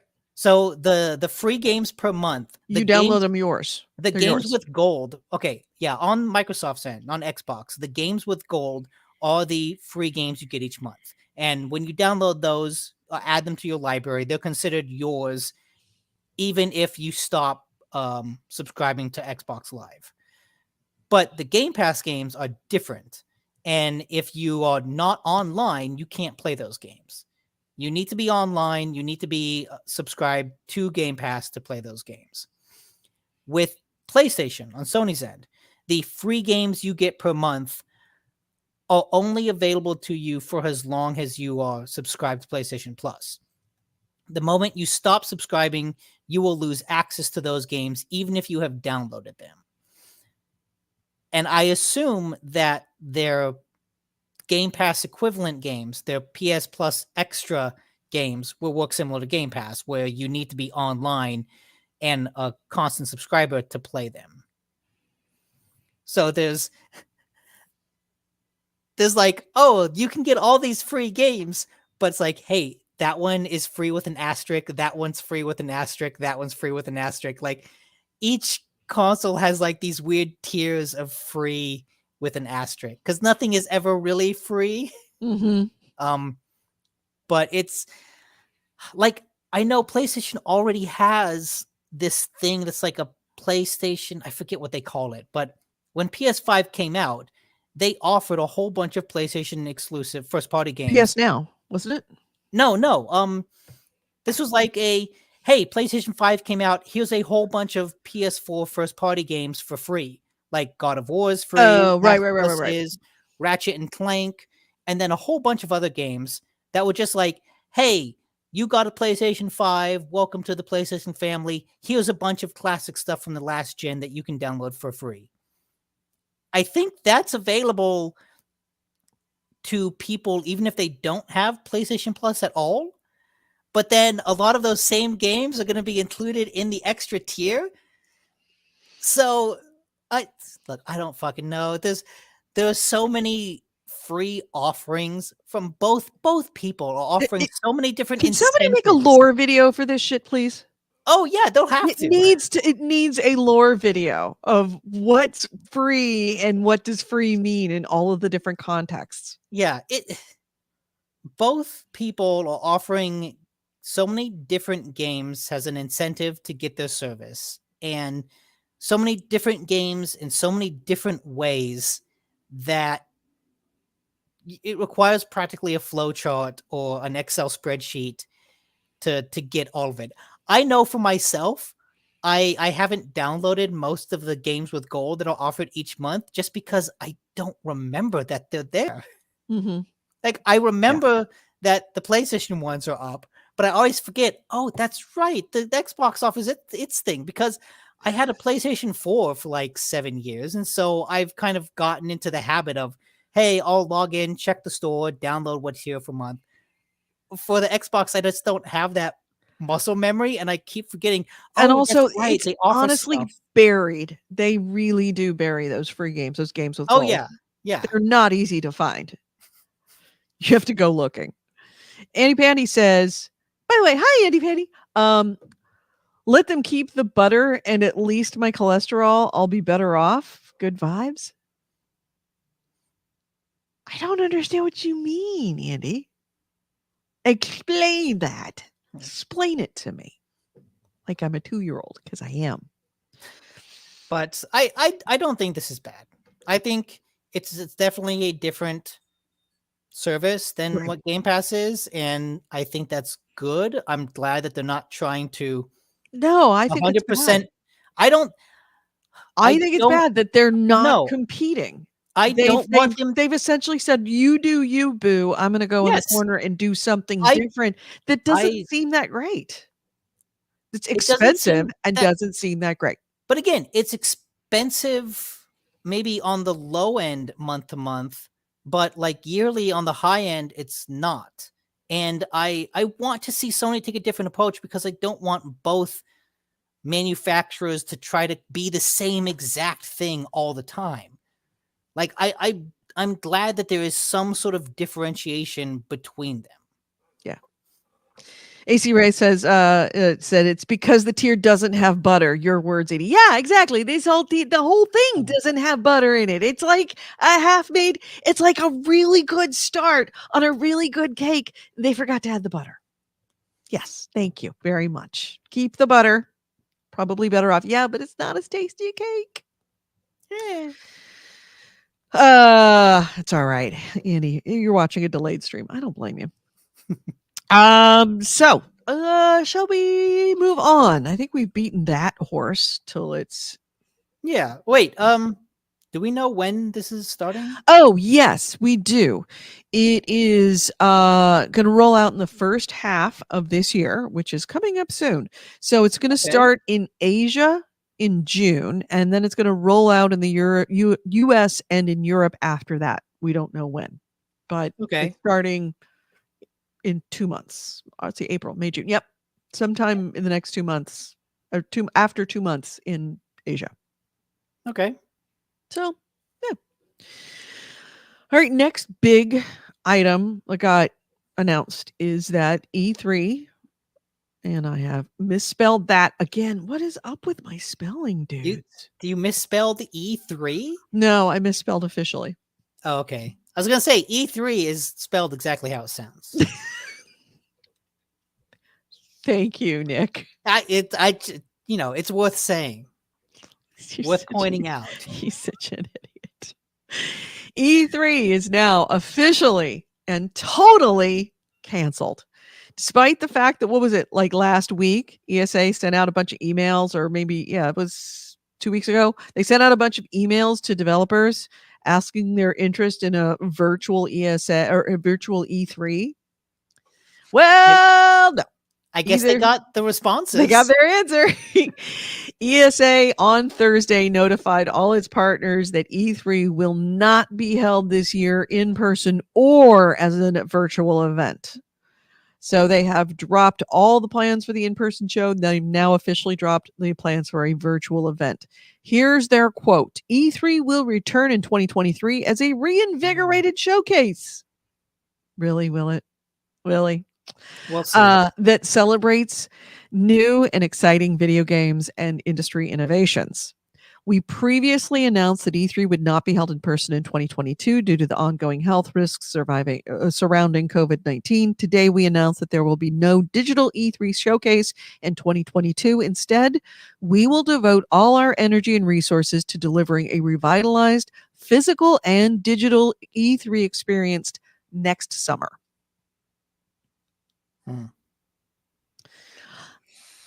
Will it? Really? Is it going to be reinvigorated? Are you going to bring me back? I mean, because E3 has struggled for relevancy long before COVID happened. I can totally see them putting on a show in 23. Just because after 2 years of not doing it, they need to do something to stay relevant. I can see them say, hey, we're going to put on a show. We're going to do this because we want to prove that we're still relevant. E3 2022, we're not dead yet. Yeah. Whether or not that's successful, who knows? Yeah. Well, the more that they don't have anything, the less relevant they become. And as I said, they weren't exactly, the centerpiece that they used to be even in 2019. To that point, in the wake of that notification, Jeff Keighley announced that the Summer Game Fest series of online events is going to be returning in June for a third year. Oh yeah. So Jeff Keighley has become the juggernaut. He is the E3 killer, if you think about it. The Game Awards has very, very slowly been eating the lunch of the ESA and E3 and becoming more and more important for game announcements. Mhm. And then this Summer Game Fest happens that actually is during E3 time. And all of a sudden now E3 is no longer a showcase for news and events. And now it's not even really a showcase in June. Yeah. Although I still think the publisher specific events will be the place for the bigger announcements, because even though the winter one, the Game Awards, like they're becoming more of a place for game announcements, you still don't see a lot of big stuff there. Right. I think the biggest thing that got announced is either No Man's Sky or Dragon Age 4, but even then it was just like a tiny little trailer for Dragon Age. Well, it comes out at the wrong time of the year. The Game Awards comes out of the wrong time of the year for debuting new games like you have at E3, but Summer Game Mhm. Fest does, and that's the thing. Now Yeah. they've lost that time frame, that time frame that was created essentially by the industry But yeah, now that they can E3 announce the owned. game in Now summer. it doesn't own it, even the time frame. Yeah, they can announce the game in summer and then release it in the winter. Right. That's what most publishers seem to like to do. Well, it's because of E3. Mhm. E3 created this. Let's not, pretend that this was something that just happened and then E3 filled the need. E3 created that schedule. And now E3 has lost that schedule, lost being the focal point of that. Yeah, but I think publishers I will still don't keep to know. that schedule. They'll just do it Yes. with their own shows. They'll do it with their own shows and through the Summer Game Fest. Mhm. The only thing that Summer Game Fest does not replace is the networking between retailers Yes. and market makers. And we're talking about investment companies.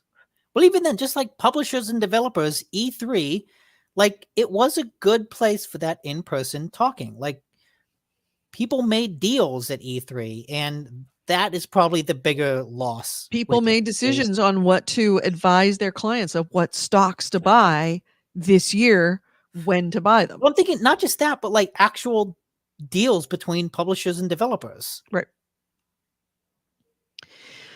Summer Game Fest, was it ever in person or has it always been No, virtual? yeah, always digital. Yeah, see, that's the thing. If Summer Game Fest does do an in-person event, then E3 is officially done. There Yeah. is no life in the old girl yet. They won't do it this year, but maybe next year. That would be That's interesting. taking E3 out behind the barn and putting it out of its misery. So yeah, I'd like to say that I feel bad for it, and there's a little bit of like nostalgia for E3, but I haven't had nostalgia for E3.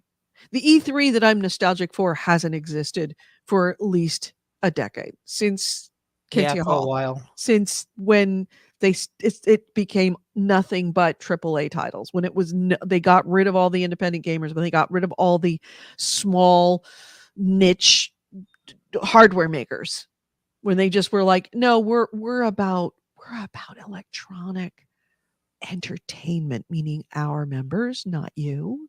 Hmm. Yeah, when they started doing that, and that's the E3 that I miss. The gaming celebration that it no longer is and hasn't been for a lot of years. So, yeah. It's over. No more.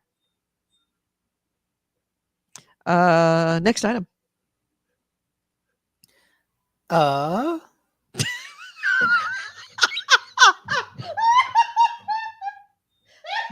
Let's see. Oh, okay. I got a good one. Oh my god. Oh my god. Okay. for you in the podcast.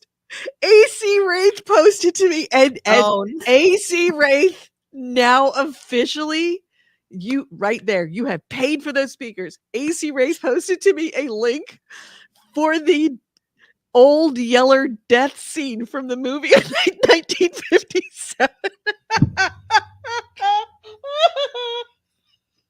Oh, brutal, hilarious. I've never seen Old Yeller. You haven't seen Old Yeller? No. Actually, did I Is see it- Old Yeller? If I did, I was a little kid. Is it actually good, or is it just like an old good- movie that people? No, it's a good movie.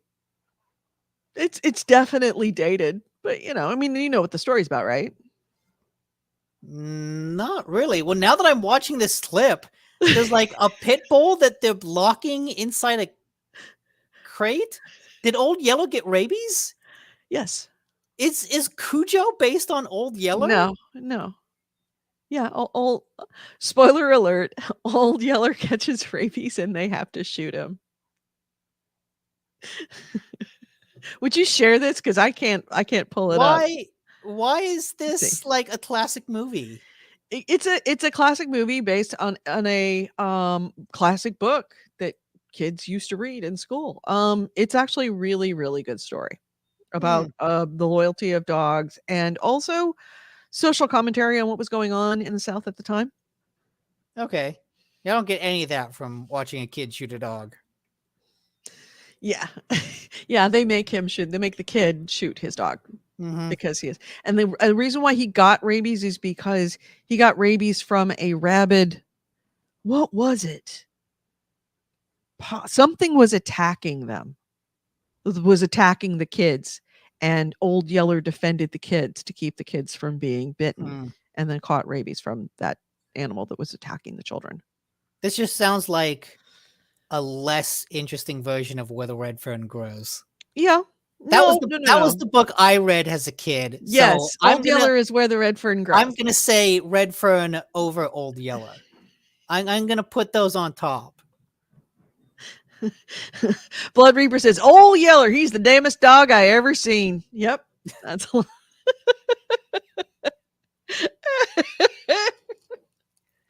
awesome. Okay. Next item, Nick. Oh, this is actually from a week ago. CD Projekt Red has confirmed that they are working on a new Witcher game. Did I just wait a minute? I just realized I left that PlayStation thing up on the whole screen the entire time we were talking about E3. Oh, I'm such an idiot. I'm such an idiot. Nick, you're supposed to keep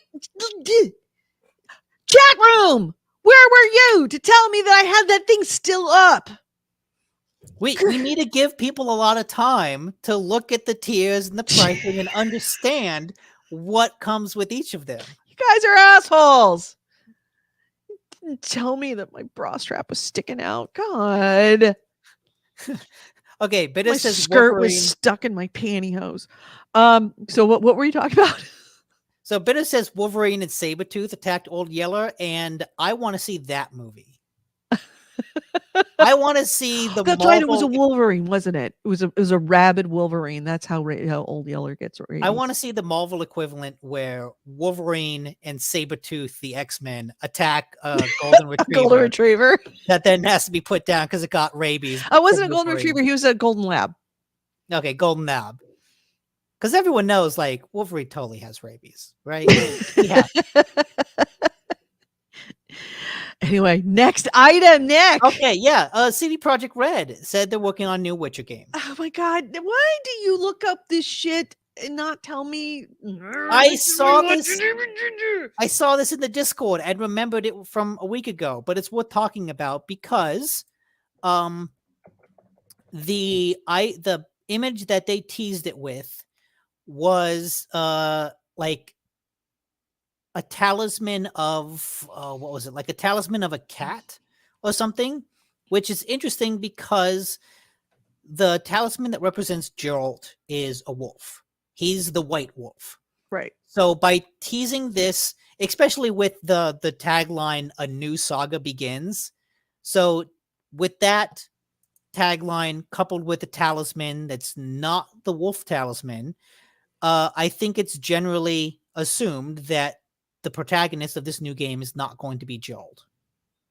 It's going to be a different Witcher, which feels like a good direction to go because based on everything I've heard about Witcher 3, that game has a really solid ending. Pulling it up here. And what's also interesting about this announcement is that they say they will be working with Unreal Engine 5. Before, they had been using a proprietary engine. But with this one, they're switching over to Unreal. And I imagine one of the reasons is just they're a relatively small studio. They're a mid-sized studio. Mm-hmm. Making their own engine is probably a lot of resources for a mid-sized studio. So outsourcing that to something like Unreal, which is relatively new, and what I've seen other people speculate is that CD Projekt Red is a big get for Unreal, right? So if CD Projekt says, "Hey, we want this feature in Unreal," I can see Epic going, "Yes, absolutely, we will get And we you want to that, put it in a sir." Witcher game, not a Yes, not we a want to put Cyberpunk it. 2077 game. We want to put it in a Witcher game that We want to is build the Witcher on Unreal. Epic would be like, what do you want me to do for you? yeah. I will Okay, it's a happily, Lynx. handy, blowy. What do you want? We will do it. Yes, thank you, chat. The talisman in that they tease is a Lynx, and I guess there's a whole Lynx school within the Witcher world. So yeah, chances are it's not going to be Geralt, which is good. He's been the star of a bunch of books. He's been the star of a bunch of games. He's been the star of a Netflix show. He's had his time in the sun. Yeah. Fuck Geralt. Get him out of here. Honestly, his story Shove kind of him does away. need to move on.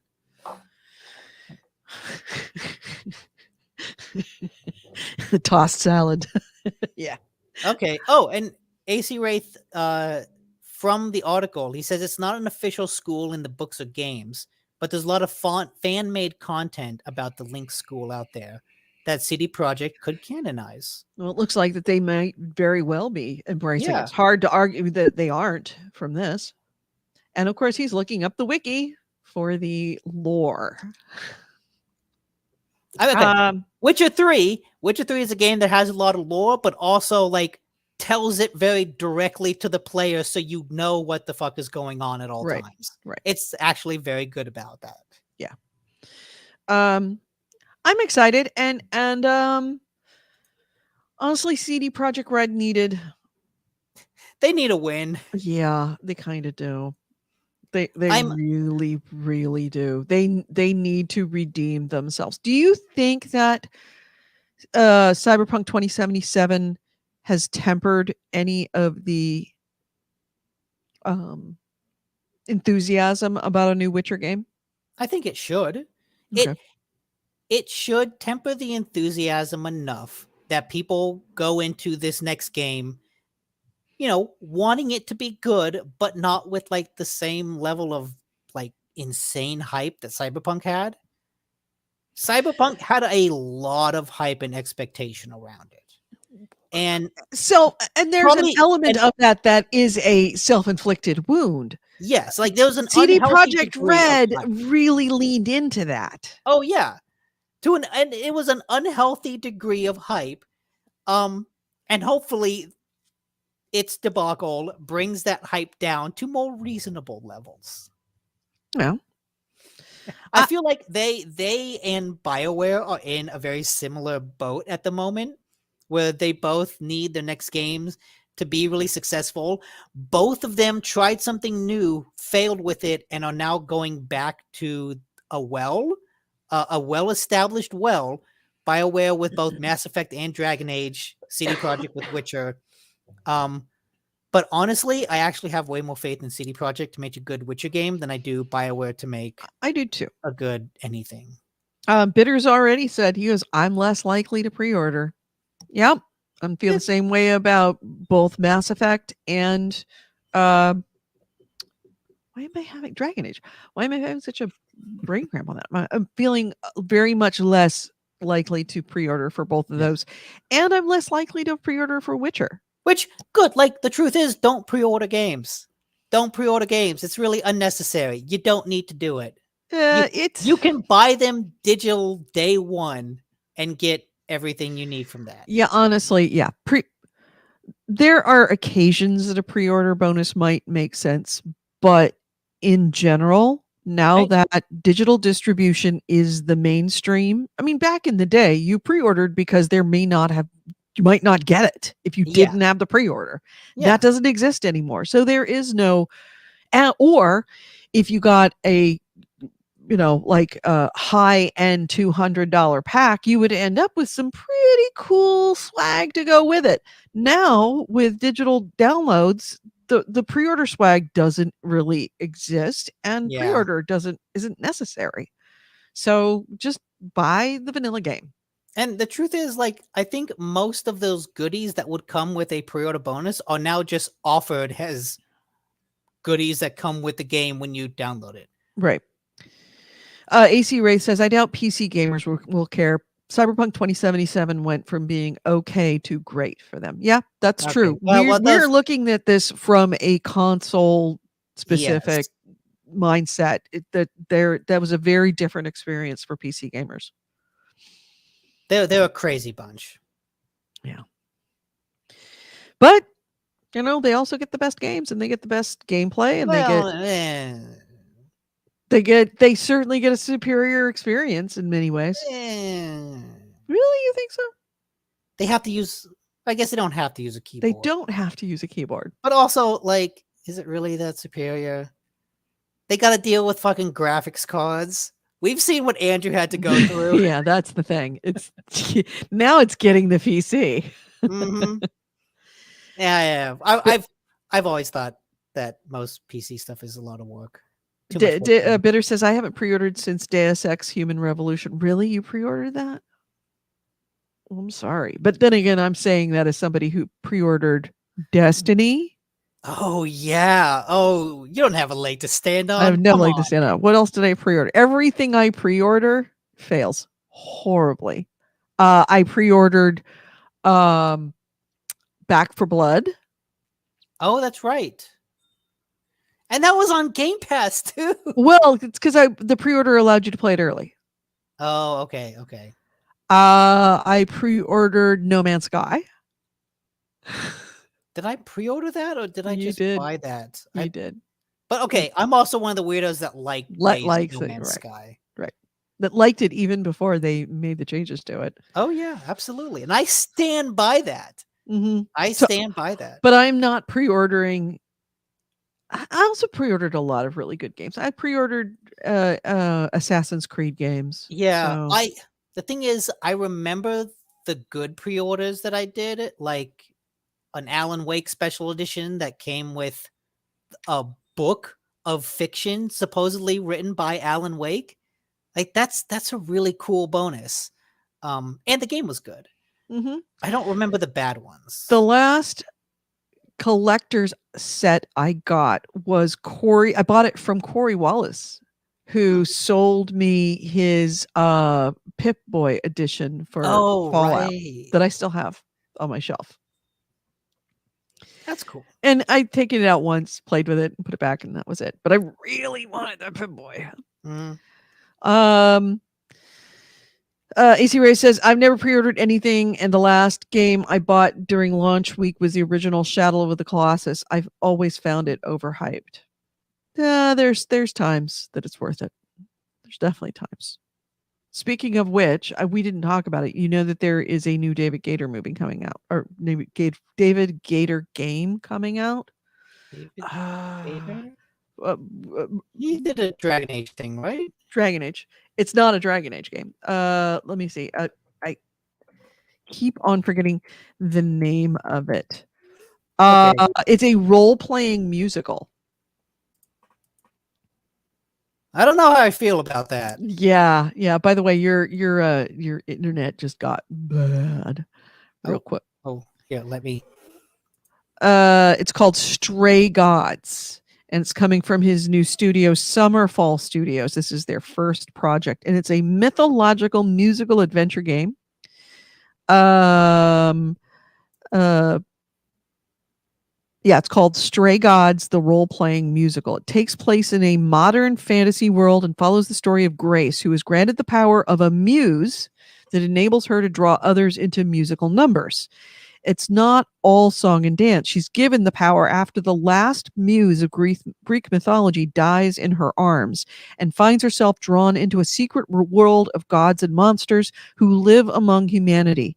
In this new life, she must navigate a world filled with, quote, hilarious, enigmatic, and delightful characters, unquote, and unravel the mystery of the death of her predecessor. That sounds Sounds interesting. interesting. Is that coming out soon? It's no, there's no. It's just TBD at this point. Do No. we have a Okay. release date? A successful 2019 crowdfunding campaign on Fig estimated that Stray Gods. By the way, I'm reading from PC Gamer. Stray Gods, which was then known as Chorus, would be out in late 2021. Obviously, that's not happened. But it is available for wish listing on Steam at the moment, which I Okay, have so it's wish listed. Probably this year at least. And I guess that there's a new partnership with Humble Games on that as well. So yeah, I mean, I wasn't meant to bring it up because I think I'm about the only person who's listening to me right now who it would be excited for that. But it Sounds potentially interesting. fucking, and it's David Gator. You know the story is going to be awesome, even though the idea of a here's the teaser trailer. Stand by. Let me pull up the teaser. Okay, yeah, I'm curious what this looks like. All right. Like an RPG musical is a genre mix that we've never seen before. Right, exactly. I got to give them credit, if only simply for coming up with a whole new kind of game. Yeah. Let's see. Let me stop. Interesting that it was on Fig too. I haven't seen a lot of mentions of Fig. I know. It's like it came out and they were talking about it, and then it kind of disappeared. I guess it's just one of those things that is kind of continually going on in the background that just doesn't quite make the huge news. So yeah, if at the very least, it gets a huge amount of credit for creating what is a completely unique genre. That has me a little concerned because it is something that's never been done before. But yeah, and the story is going to be chef's kiss, fantastic. Okay, there wasn't a lot to that. No, there wasn't a lot to that. But it's obviously still in very, very, very, very early stages. Yeah, we'll see. Didn't mean to bring it up. I mean, obviously, I didn't have like even a banner or anything like that, but I just had to kind of mention it. Like, hey, by the way, did you hear about this? Bitters Plus mentioned a game called Superfuse. Superfuse? A comic book inspired action RPG. Comic book inspired action RPG. Sounds like it's like Diablo with superheroes. Oh, that's kind of cool. Oh, again, to be announced. Release date wise. But in terms of gaming news, one thing I'll mention really quick. I also just brought this up because I saw it in Discord. There was a PS5 and PS4 system update. And one of the things it added was voice commands for the PS5 controller. So if you go into settings, you can turn it on and basically use your PlayStation kind of like an Alexa, where you go, hey, PlayStation, and it goes, hey, what do you want to do? And you can tell it to launch something. Really? Yeah. And I have found that it actually, it's kind of hit or miss. Sometimes I will tell it to launch Elden Ring, and sometimes it doesn't understand me and I have to repeat myself. sometimes it will just immediately launch Elden Ring. Other times it will say, "Oh, what did you want me to do?" And it gives me a list of choices between launching Elden Ring or doing something with Lord of the Rings or doing something else. And then you can just say like option 1, option 2. Okay, Um, calling your mom. yeah, yeah. Um, but it's interesting and it works enough that I've now been using it instead of navigating the PlayStation menu. I just use the voice commands to Oh be like, yeah, "Hey, launch this absolutely. game." Absolutely. That's the thing that I miss most about Viva la Revolution. That's the thing I most miss about the Kinect was using voice Yeah. commands for Xbox, especially watching Netflix. Mhm. So yeah, that's cool. Yeah. All right. My next item is, let's see. Oh, Activision Blizzard shit show, because there wouldn't be, we really need a jingle for the Activision Blizzard shit show. Uh, So this week in the Activision Blizzard shit show, let me see if I can find one of this. First off, uh, Activision Blizzard, ABK, Activision Blizzard King, announced that they are going to be lifting their vaccine mandate for U.S. corporate employees.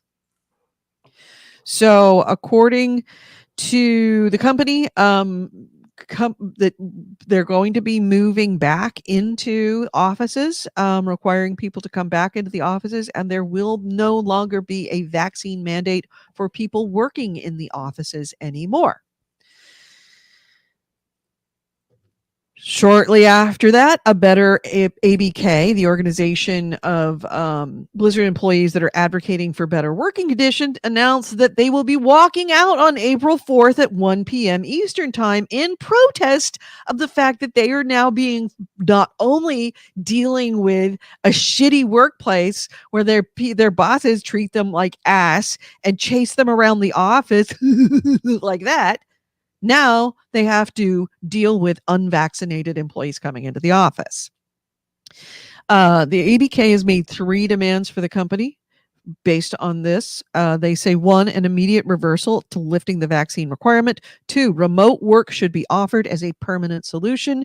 And 3, the decision to work remote or in office should be made with each individual employee, which is fucking reasonable. But a the one of the Brian Bellato, the company's chief administrative officer, has said that effective immediately, we're lifting our vaccine mandate for all U.S. employees. And then they sent out a message, a email to employees to clarify the company's policies. He said, quote, for the majority of our employees, we are still operating under a voluntary return to work opportunity. Um, Although we are not on a company-wide basis requiring vaccinations to enter our buildings in the U.S., it is still up to leaders of Activision Publishing, Blizzard, and King to determine the processes and policies that best work for their employees and locations based on local conditions and risk. So essentially, they are kicking the can down the road to the individual entities that are working for ABK to make up their own rules, which is a shitty thing to do. This is what corporate is for, to make corporate policy to keep their business safe. So yeah, that happened. So there will be a walkout on that's Monday, right? Yeah, Monday. Yeah, tomorrow. Next item in the Activision Blizzard shit show, the SEC is now investigating Bobby Kotick and his bros for some sus trading shortly before the announcement of the acquisition by Microsoft. They're looking into at least one meeting between Bobby Kotick and 3 traders days before they place a large bet on Activision shares.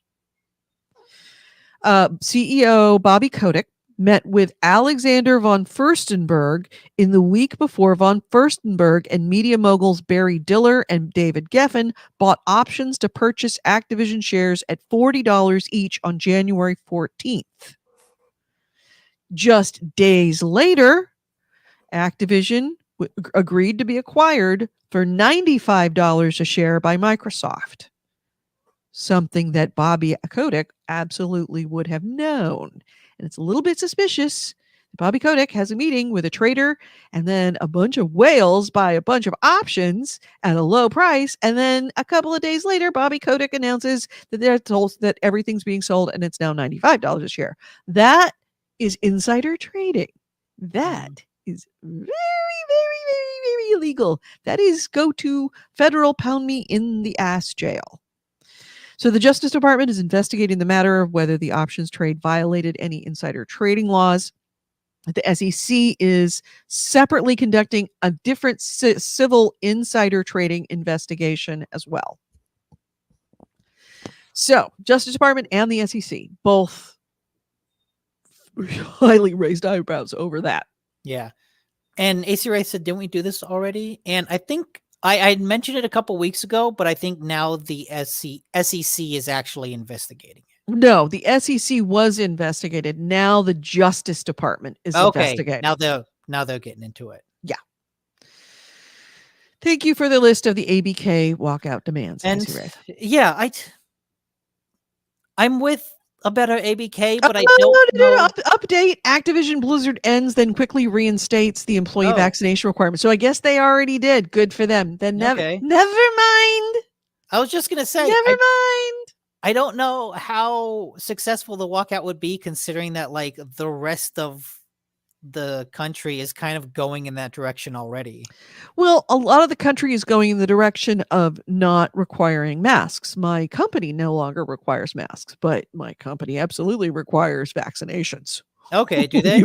Oh yeah. You cannot set foot in the building without being pre-approved, meaning you have to show your vaccination certificate. You have to get a whole new badge that says that you've been vaccinated. They're not fucking around. Oh, okay. That's good to hear. Like your old badge, like all the people, the thousands of employees that work there, your badge doesn't work anymore. You got to get a whole new badge.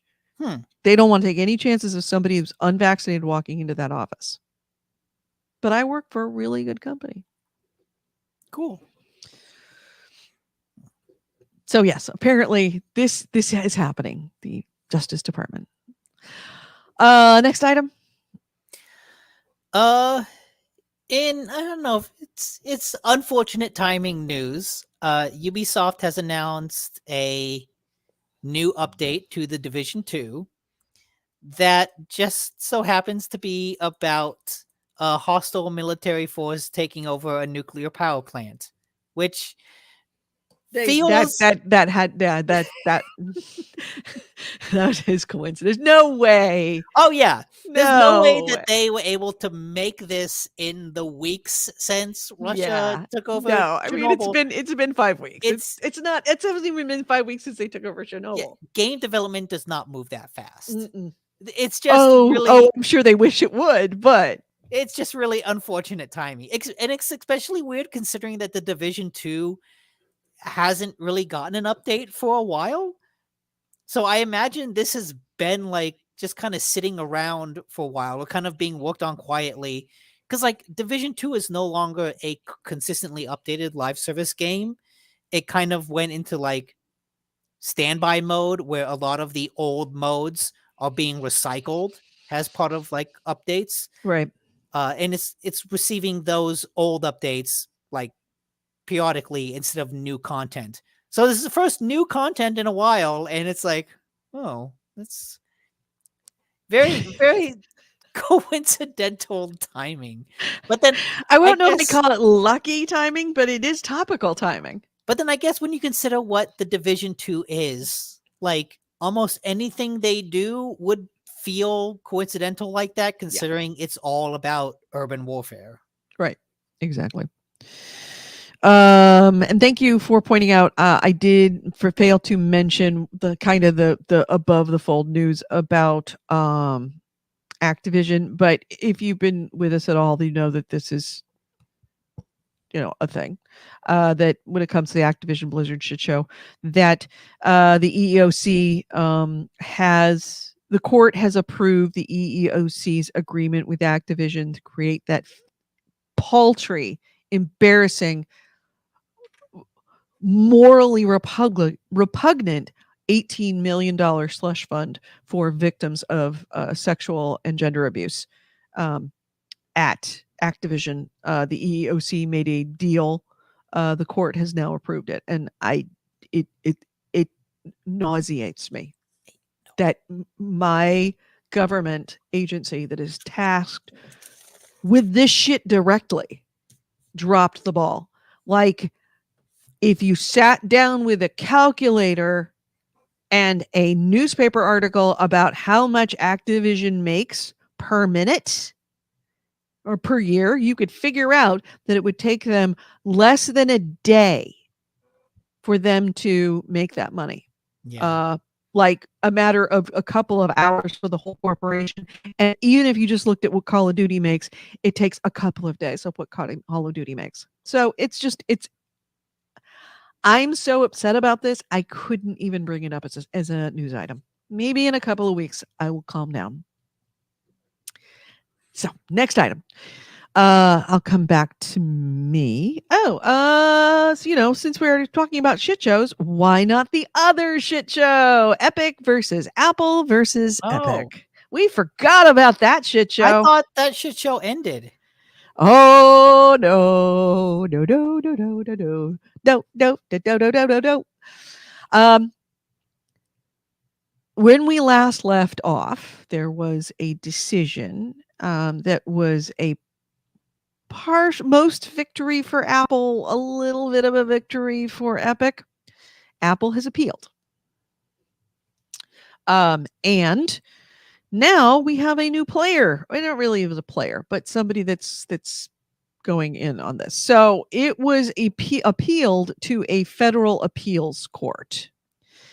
California Attorney General Rob Bonta this week filed a legal brief arguing that fair competition under state law in the Epic Games' antitrust lawsuit against Apple should be determined at the state appeals court level, not at the federal appeals court level. It is a 36-page brief, and it doesn't take any sides in the dispute, but it does say that if the federal appeals court is, quote, uncertain about whether the district court correctly applied the California law, maybe it should certify the case to the California Supreme Court law.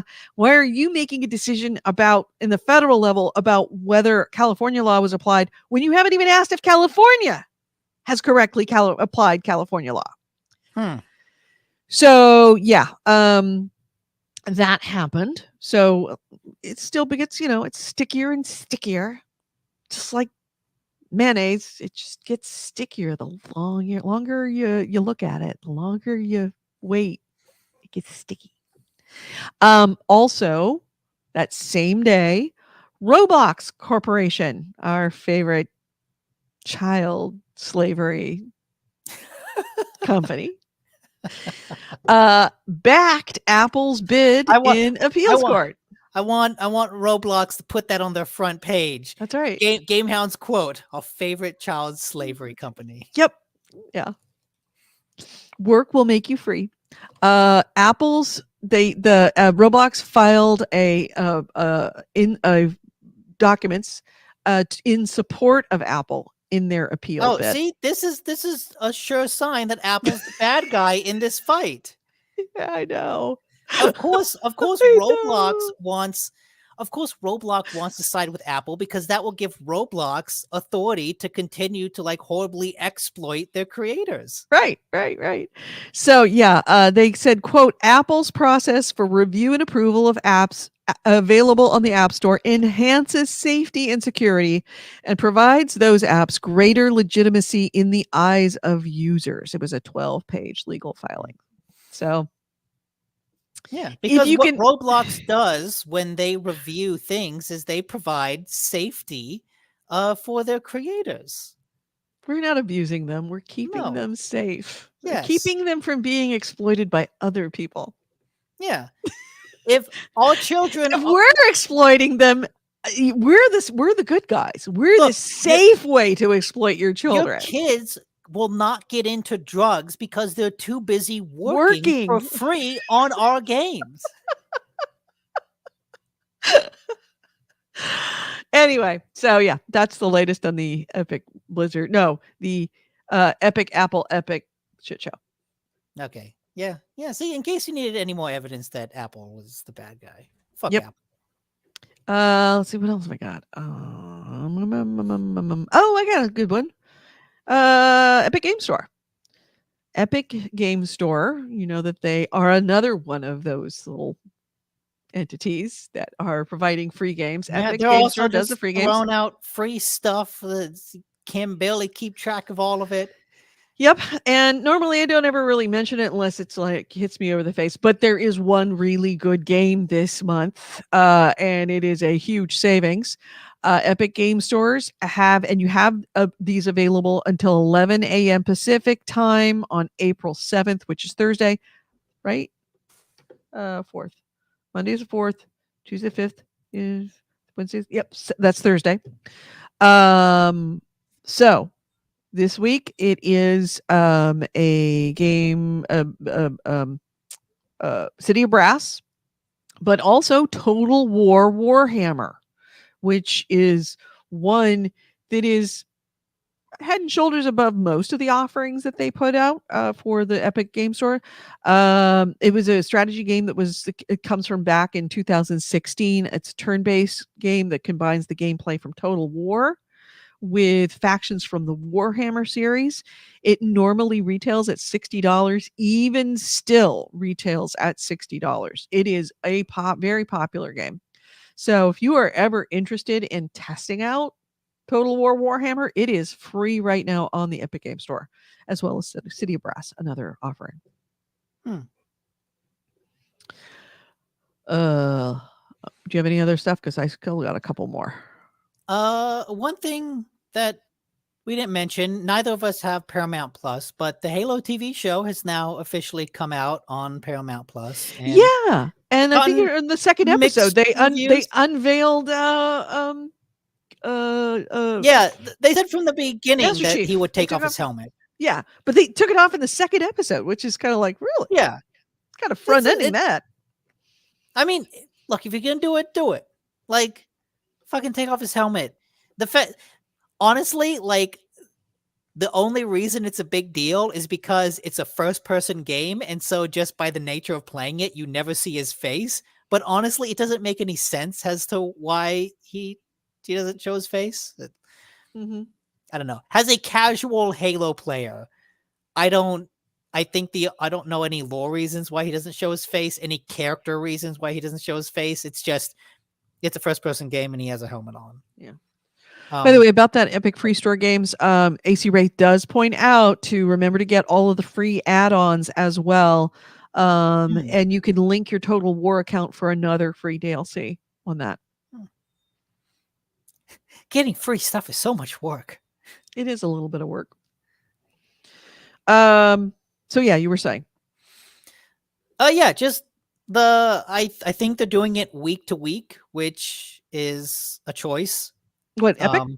No, Halo. Oh yeah. I think the Halo TV show's doing a new episode week to week, which I didn't realize that I no longer liked until watching some of the Disney Plus stuff that releases week to week, and I realized, oh man, this sucks. This is like TV. This is TV. Yeah. This is just TV. We've evolved. And plus, we don't do this anymore. Maybe it depends on the way it's paced too. The way okay, Peacemaker came out week to week. That was okay. A lot of the Disney Plus Marvel shows came out week to week. It sucks. They're just not paced for that. Right. And yeah, I actually watched a clip of the Halo guy taking off his helmet. Looks like a dude. Yeah. It's a dude. That's how I felt about Boba Fett. Yeah. But what's probably the more frustrating news about that is that it's a Halo TV show that Microsoft has been working to get made for God knows how long, since Halo was a thing. Halo Infinite has like 0 tie-ins to the show.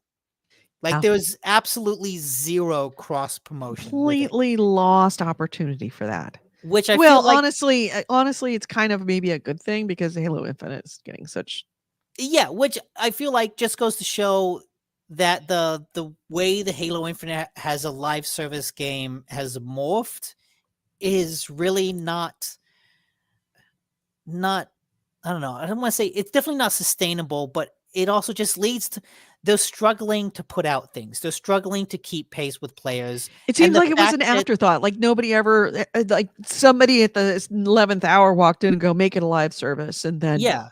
And the fact nobody had the that infrastructure set up. They yeah, didn't plan it. and the fact that there's zero cross promotion for what should be like this easy layup of cross promotion opportunity just kind of shows how they've dropped the ball in that regard.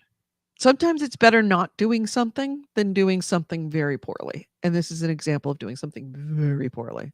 Yeah. The game, the promotion, the release schedule, everything. Just seems like they half-assed it all the way. Yeah.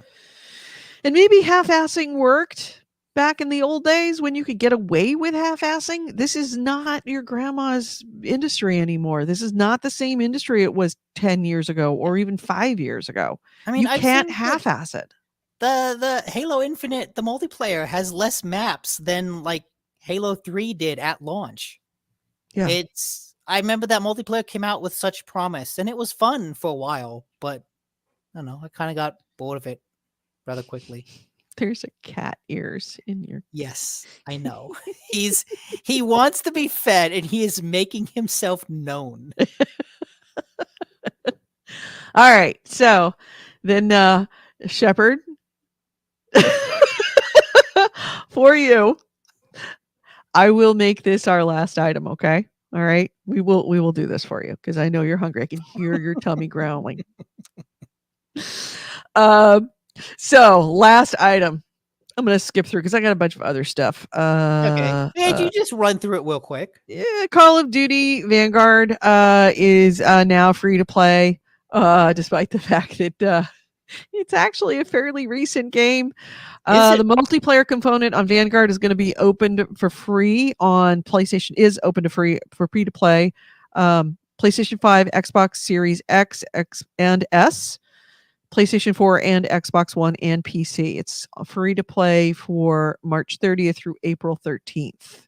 Okay, so it is a time limited thing. Yeah, you're going to get access to a selection of Vanguard's maps and modes, so not everything. So it is definitely there. So Okay. Casablanca and Gondola, two of the maps that were in the original, or sorry, in the current season of the content, are included along with the Alps and the objective-based game mode that they just recently released called Arms Race. But it's clearly like, hey, not a lot of people bought this game. Hey, here's a chance to test it out. See, you remember you like Call of Duty? Come back. Yep. Yeah, I mean, and it's doing comparatively poorly to other Call of Duties. Vanguard was the best-selling game of 2021, but its sales were down 36.1% compared to Black Ops Cold War, which released the year earlier. So yeah, if you're interested in giving Call of Duty a try, the multiplayer version, and by the way, the maps are going to rotate through. They're going to have a playlist of rotating maps, including shipment. So there's a bunch of other stuff that you can do. And keep coming back to, if you don't like the map this week, try next week. But or try in a couple of days. But yeah, so give it a shot. And my last item is, and this is a video file. The story of a Twitch streamer. No, not that one. Sorry, my bad. The Call of Duty pro player that got caught cheating by trying to prove he wasn't cheating. I'd heard of this, but I didn't know any of the details, but it sounds great. Yeah. So here's the story. There was a recent tournament match of Call of Duty Vanguard, and there was a player who's a semi-pro player, and his name is Kenji. He's a streamer and a very casual, well, not very casual. He's a casual semi-pro player, and he's been competing in the Checkmate gaming competition, and it was playing a 2v2 match. His opponents claimed that he was using wall hacks to be able to see through walls to where everybody was. And he said, no, I'm not. And then he pulled up a camera to show what was on his screens. And on his screens was him using a wall hack. Oh. How do you make that mistake? I don't know. I don't know. Let me pull it up so that you can see it. Here is the tweet. I am adding it to here. Let's see if we can expand this out so you can see it. So here's his stream. And if you look on the screen on the bottom, you can see the white squares. Yeah. That's a wall hack. Oh. Yeah, you could see that that's a wall hack. I'm not sure what he was trying to prove by actually showing that he was using a wall. Maybe he was. Well, you just said he was trying to prove that he wasn't using it. Yeah. I feel like that's someone who has played with the wall hack for So long that they don't even notice it anymore. To them, it's just this is how the game is. And then when you show no, that's cheating. Here, I'll move the banner so you can see it, but you can see Oh. the white squares. Yep. Yeah, that's someone who's been cheating for a long time. A long time. So what's the upshot of that? What was the end of that story? Well, Kenji was banned from Checkmate Gaming. Good. And he's since had to nuke his entire Twitch and Twitter accounts. PC Gamer also reports that he subsequently has been banned from another competition he was going to take part in, the college Call of Duty League, which has not yet punished Kenji, but also have disqualified not only punished him, also disqualified all of his teammates as well for the 2023 season. So Kenji received a lifetime ban. His teammates are banned for the 2020 season. Okay. Yeah. Yeah. This is why you don't use cheats, because you forget you're cheating. Yeah. You get so used to it, you forget you're cheating. That's just crazy. Yeah. Look at me. I'm not cheating. Oh, wait. I am. Oh, yeah. Shit. Yeah. I forgot. So many videos of cheaters getting discovered. And here's the thing. Once that happens, you're cooked.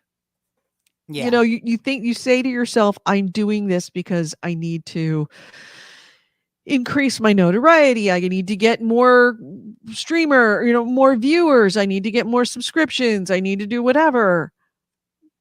Yeah, but eventually you will get caught. And when you do, you nuke yourself, not only for your gaming, but you nuke all of your social media as well.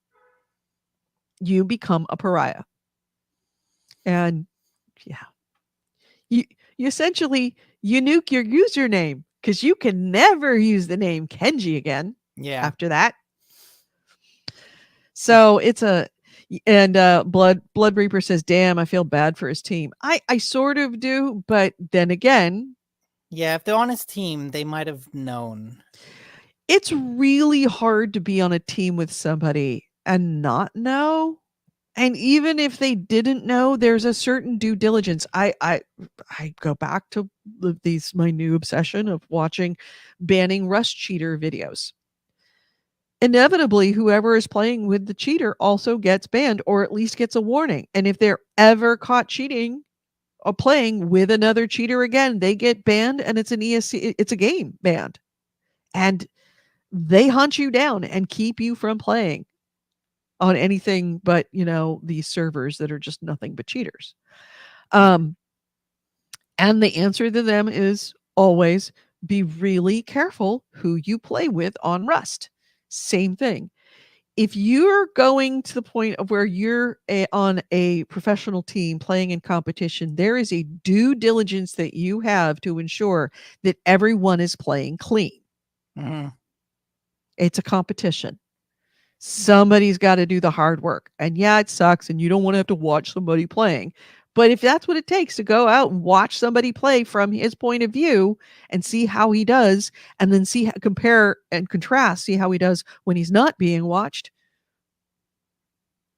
Yeah, what you got to do.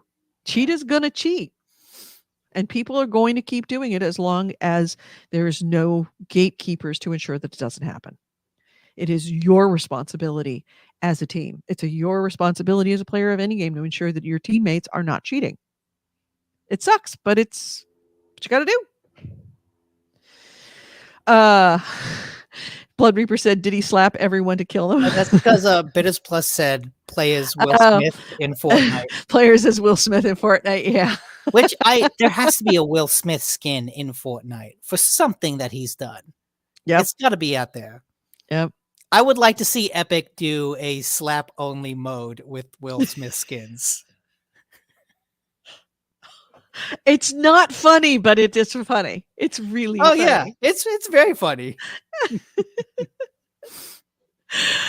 All right. So, is there anything else we want to talk about before we shut down the show? No, that is all I got. Yeah.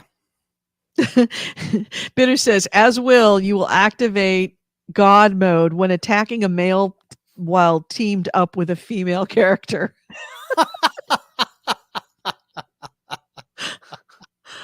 This is not funny. It was assault. He assaulted somebody on live television, people. Oh, yeah. That's he assaulted a comedian making a joke, which has all the comedians fucking terrified. That's why we're making fun of Will Smith. Anyway. All right. So, that being said, shall we close this out, sir? Yes. Oh, and AC Wraith has an actual news item that says people want... There is a Will Smith Fortnite skin, but I guess it went away. And people are saying, hey, bring it back with a slap emote. That's a slap emote. Oh, my God. Yeah. That's a bit tasteless, even for Epic. All right. I say jump on it. So, that being said, wait for it. Let's close this out. Oh, wait, that's the wrong sounder because I have to do this timed. That's what we have to do. It's what we have to do. Thank you for listening to GameHounds. GameHounds episode 633. We recorded this on Sunday, April 3rd, 2022. I'm Edie Sellers. With me has been Nick DiNicola. If you ever want to get a hold of us, you can get a hold of us through the website. Yeah, it's still broken. I still got to fix it. Gamehounds.net is the website. Our email is gamehounds@gmail.com. We record this show live on every Sunday at 2 p.m. Pacific, 5 p.m. Eastern on Spreaker. No, fuck Spreaker. Fuck those guys. We record it live on YouTube, on Twitch, and on Facebook. On Facebook and Twitch, we are the GameHounds. On YouTube, we are GameHounds Vids, VIDS, as in videos, all one word, GameHounds Vids. We would love to have you in the chat room live. By the way, everyone in the chat room, thank you so much for being here. To AC Wraith, of course, our link bitch, to Blood Reaper, to Andy Pandy, to Vice, to who else was in here? Bitters, to, did I say Blood Reaper? A bunch of other people. If I missed your name, I'm so sorry. But thank you for being here. Please join us if you'd like. Also, our video casts are run by Patreon. Our patrons keep us afloat. $1 a month is all we ask. We are very efficient with the use of your money. We get for 25 cents a show per month. We actually get a show out on video and audio. So, patreon.com/GameHounds for our patrons. Our Patreon, just $1 a month is all we ask if you can afford it. Nick, have a great week. Take care of yourself. And if you're over 50, go get yourself another booster, which is what I'm doing on Monday. So I'm sick on Tuesday to use some of my sick hours. Oh, have a great weekend, everyone. Take care. Yeah, exactly. Have a great week, everyone. Bye-bye.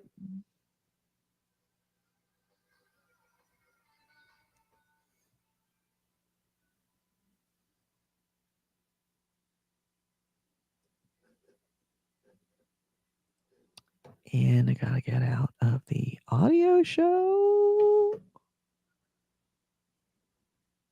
Stop. All right. And then I gotta save the audio show. Saved. Cool. So we're still in the video. Okay. Cool. I didn't know that they were officially recommending a second booster. Yeah, they're officially recommending, and they're giving them out already in where I am. So, I think they started doing it on Tuesday or Wednesday here. And so, for 50 and older or compromised immune systems, or particular risk. So yeah, I could have gone on Thursday or Friday, and I thought to myself, I have 150 hours Did, of sick time. did I freeze You did. at the worst possible moment? Worst Right when I was possible moment. about to sneeze. I'm making to make sure that that's the thumbnail. That's the I'm gonna make that the thumbnail. God. Yeah, you know it, baby. Uh, So yeah, so I'm gonna I did not get it on Friday or Saturday because I don't want to be sick on my weekend. So yeah. I'm getting my vaccine on Monday so I can be sick on Tuesday. Cuz Good plan. I'm not going to get Pfizer all the way through. First and booster, first, second and booster were all Pfizer. I'm going to Mhm. get my second booster to be Moderna, and apparently that kicks your ass. Oh, really? Yeah, other people, just anecdotally, other friends of mine that have done what I'm doing, what I'm planning to do, and gotten the Moderna booster on top of their Pfizers. They said, "Oh yeah, Hmm. you full on flu symptoms for one day, Oh, like wow. full flu symptoms, like in bed, chills, fever, chills, the whole Ooh, 9 yards for one day, and then you're fine." okay. All right, so I guess that's it. Everyone who's listening or who's watching, thank you so much. So I need to ask you all a favor if you're still here. There are 7 of you. Please, please, please, wherever you are, I don't know who's watching on Facebook or Twitch or on YouTube, but if you are watching on any of those, please do me a favor. Go down to whatever the subscribe is, whatever the notification bell is, hit them all. I am doing more and more research into uh, what those things mean and how important they are to the algorithm. I am going to be starting to make changes about the way that I post up to YouTube so that we can start really garnering some new viewers. It would be super awesome if you would take some time and just, I mean, when I say time, I mean literally less than a second, and go do that right now. I think Just hit the subscribe subscribe. is up there. All Like is depend. probably down there. Yeah, that's YouTube. But remember, go Twitch and Facebook as well. But go ahead and if it's I don't Facebook, know give where it a they are. like. If it's Twitch, give it a subscribe. Or give it a like. If it's YouTube, give it a like, a subscribe, and a notification bell. And you can tell the notification bell if you want to know right away for all our videos or just live videos or whatever. But please go do that because it really, really, really, really does make a significant difference. So, that being said, I hope you have a great day and we will talk to a great week. We will talk to you next week right here at 2 p.m. Pacific, 5 p.m. Eastern here on whatever system you're watching. That's where we'll be. Have a great week, everyone. Bye bye. Bye.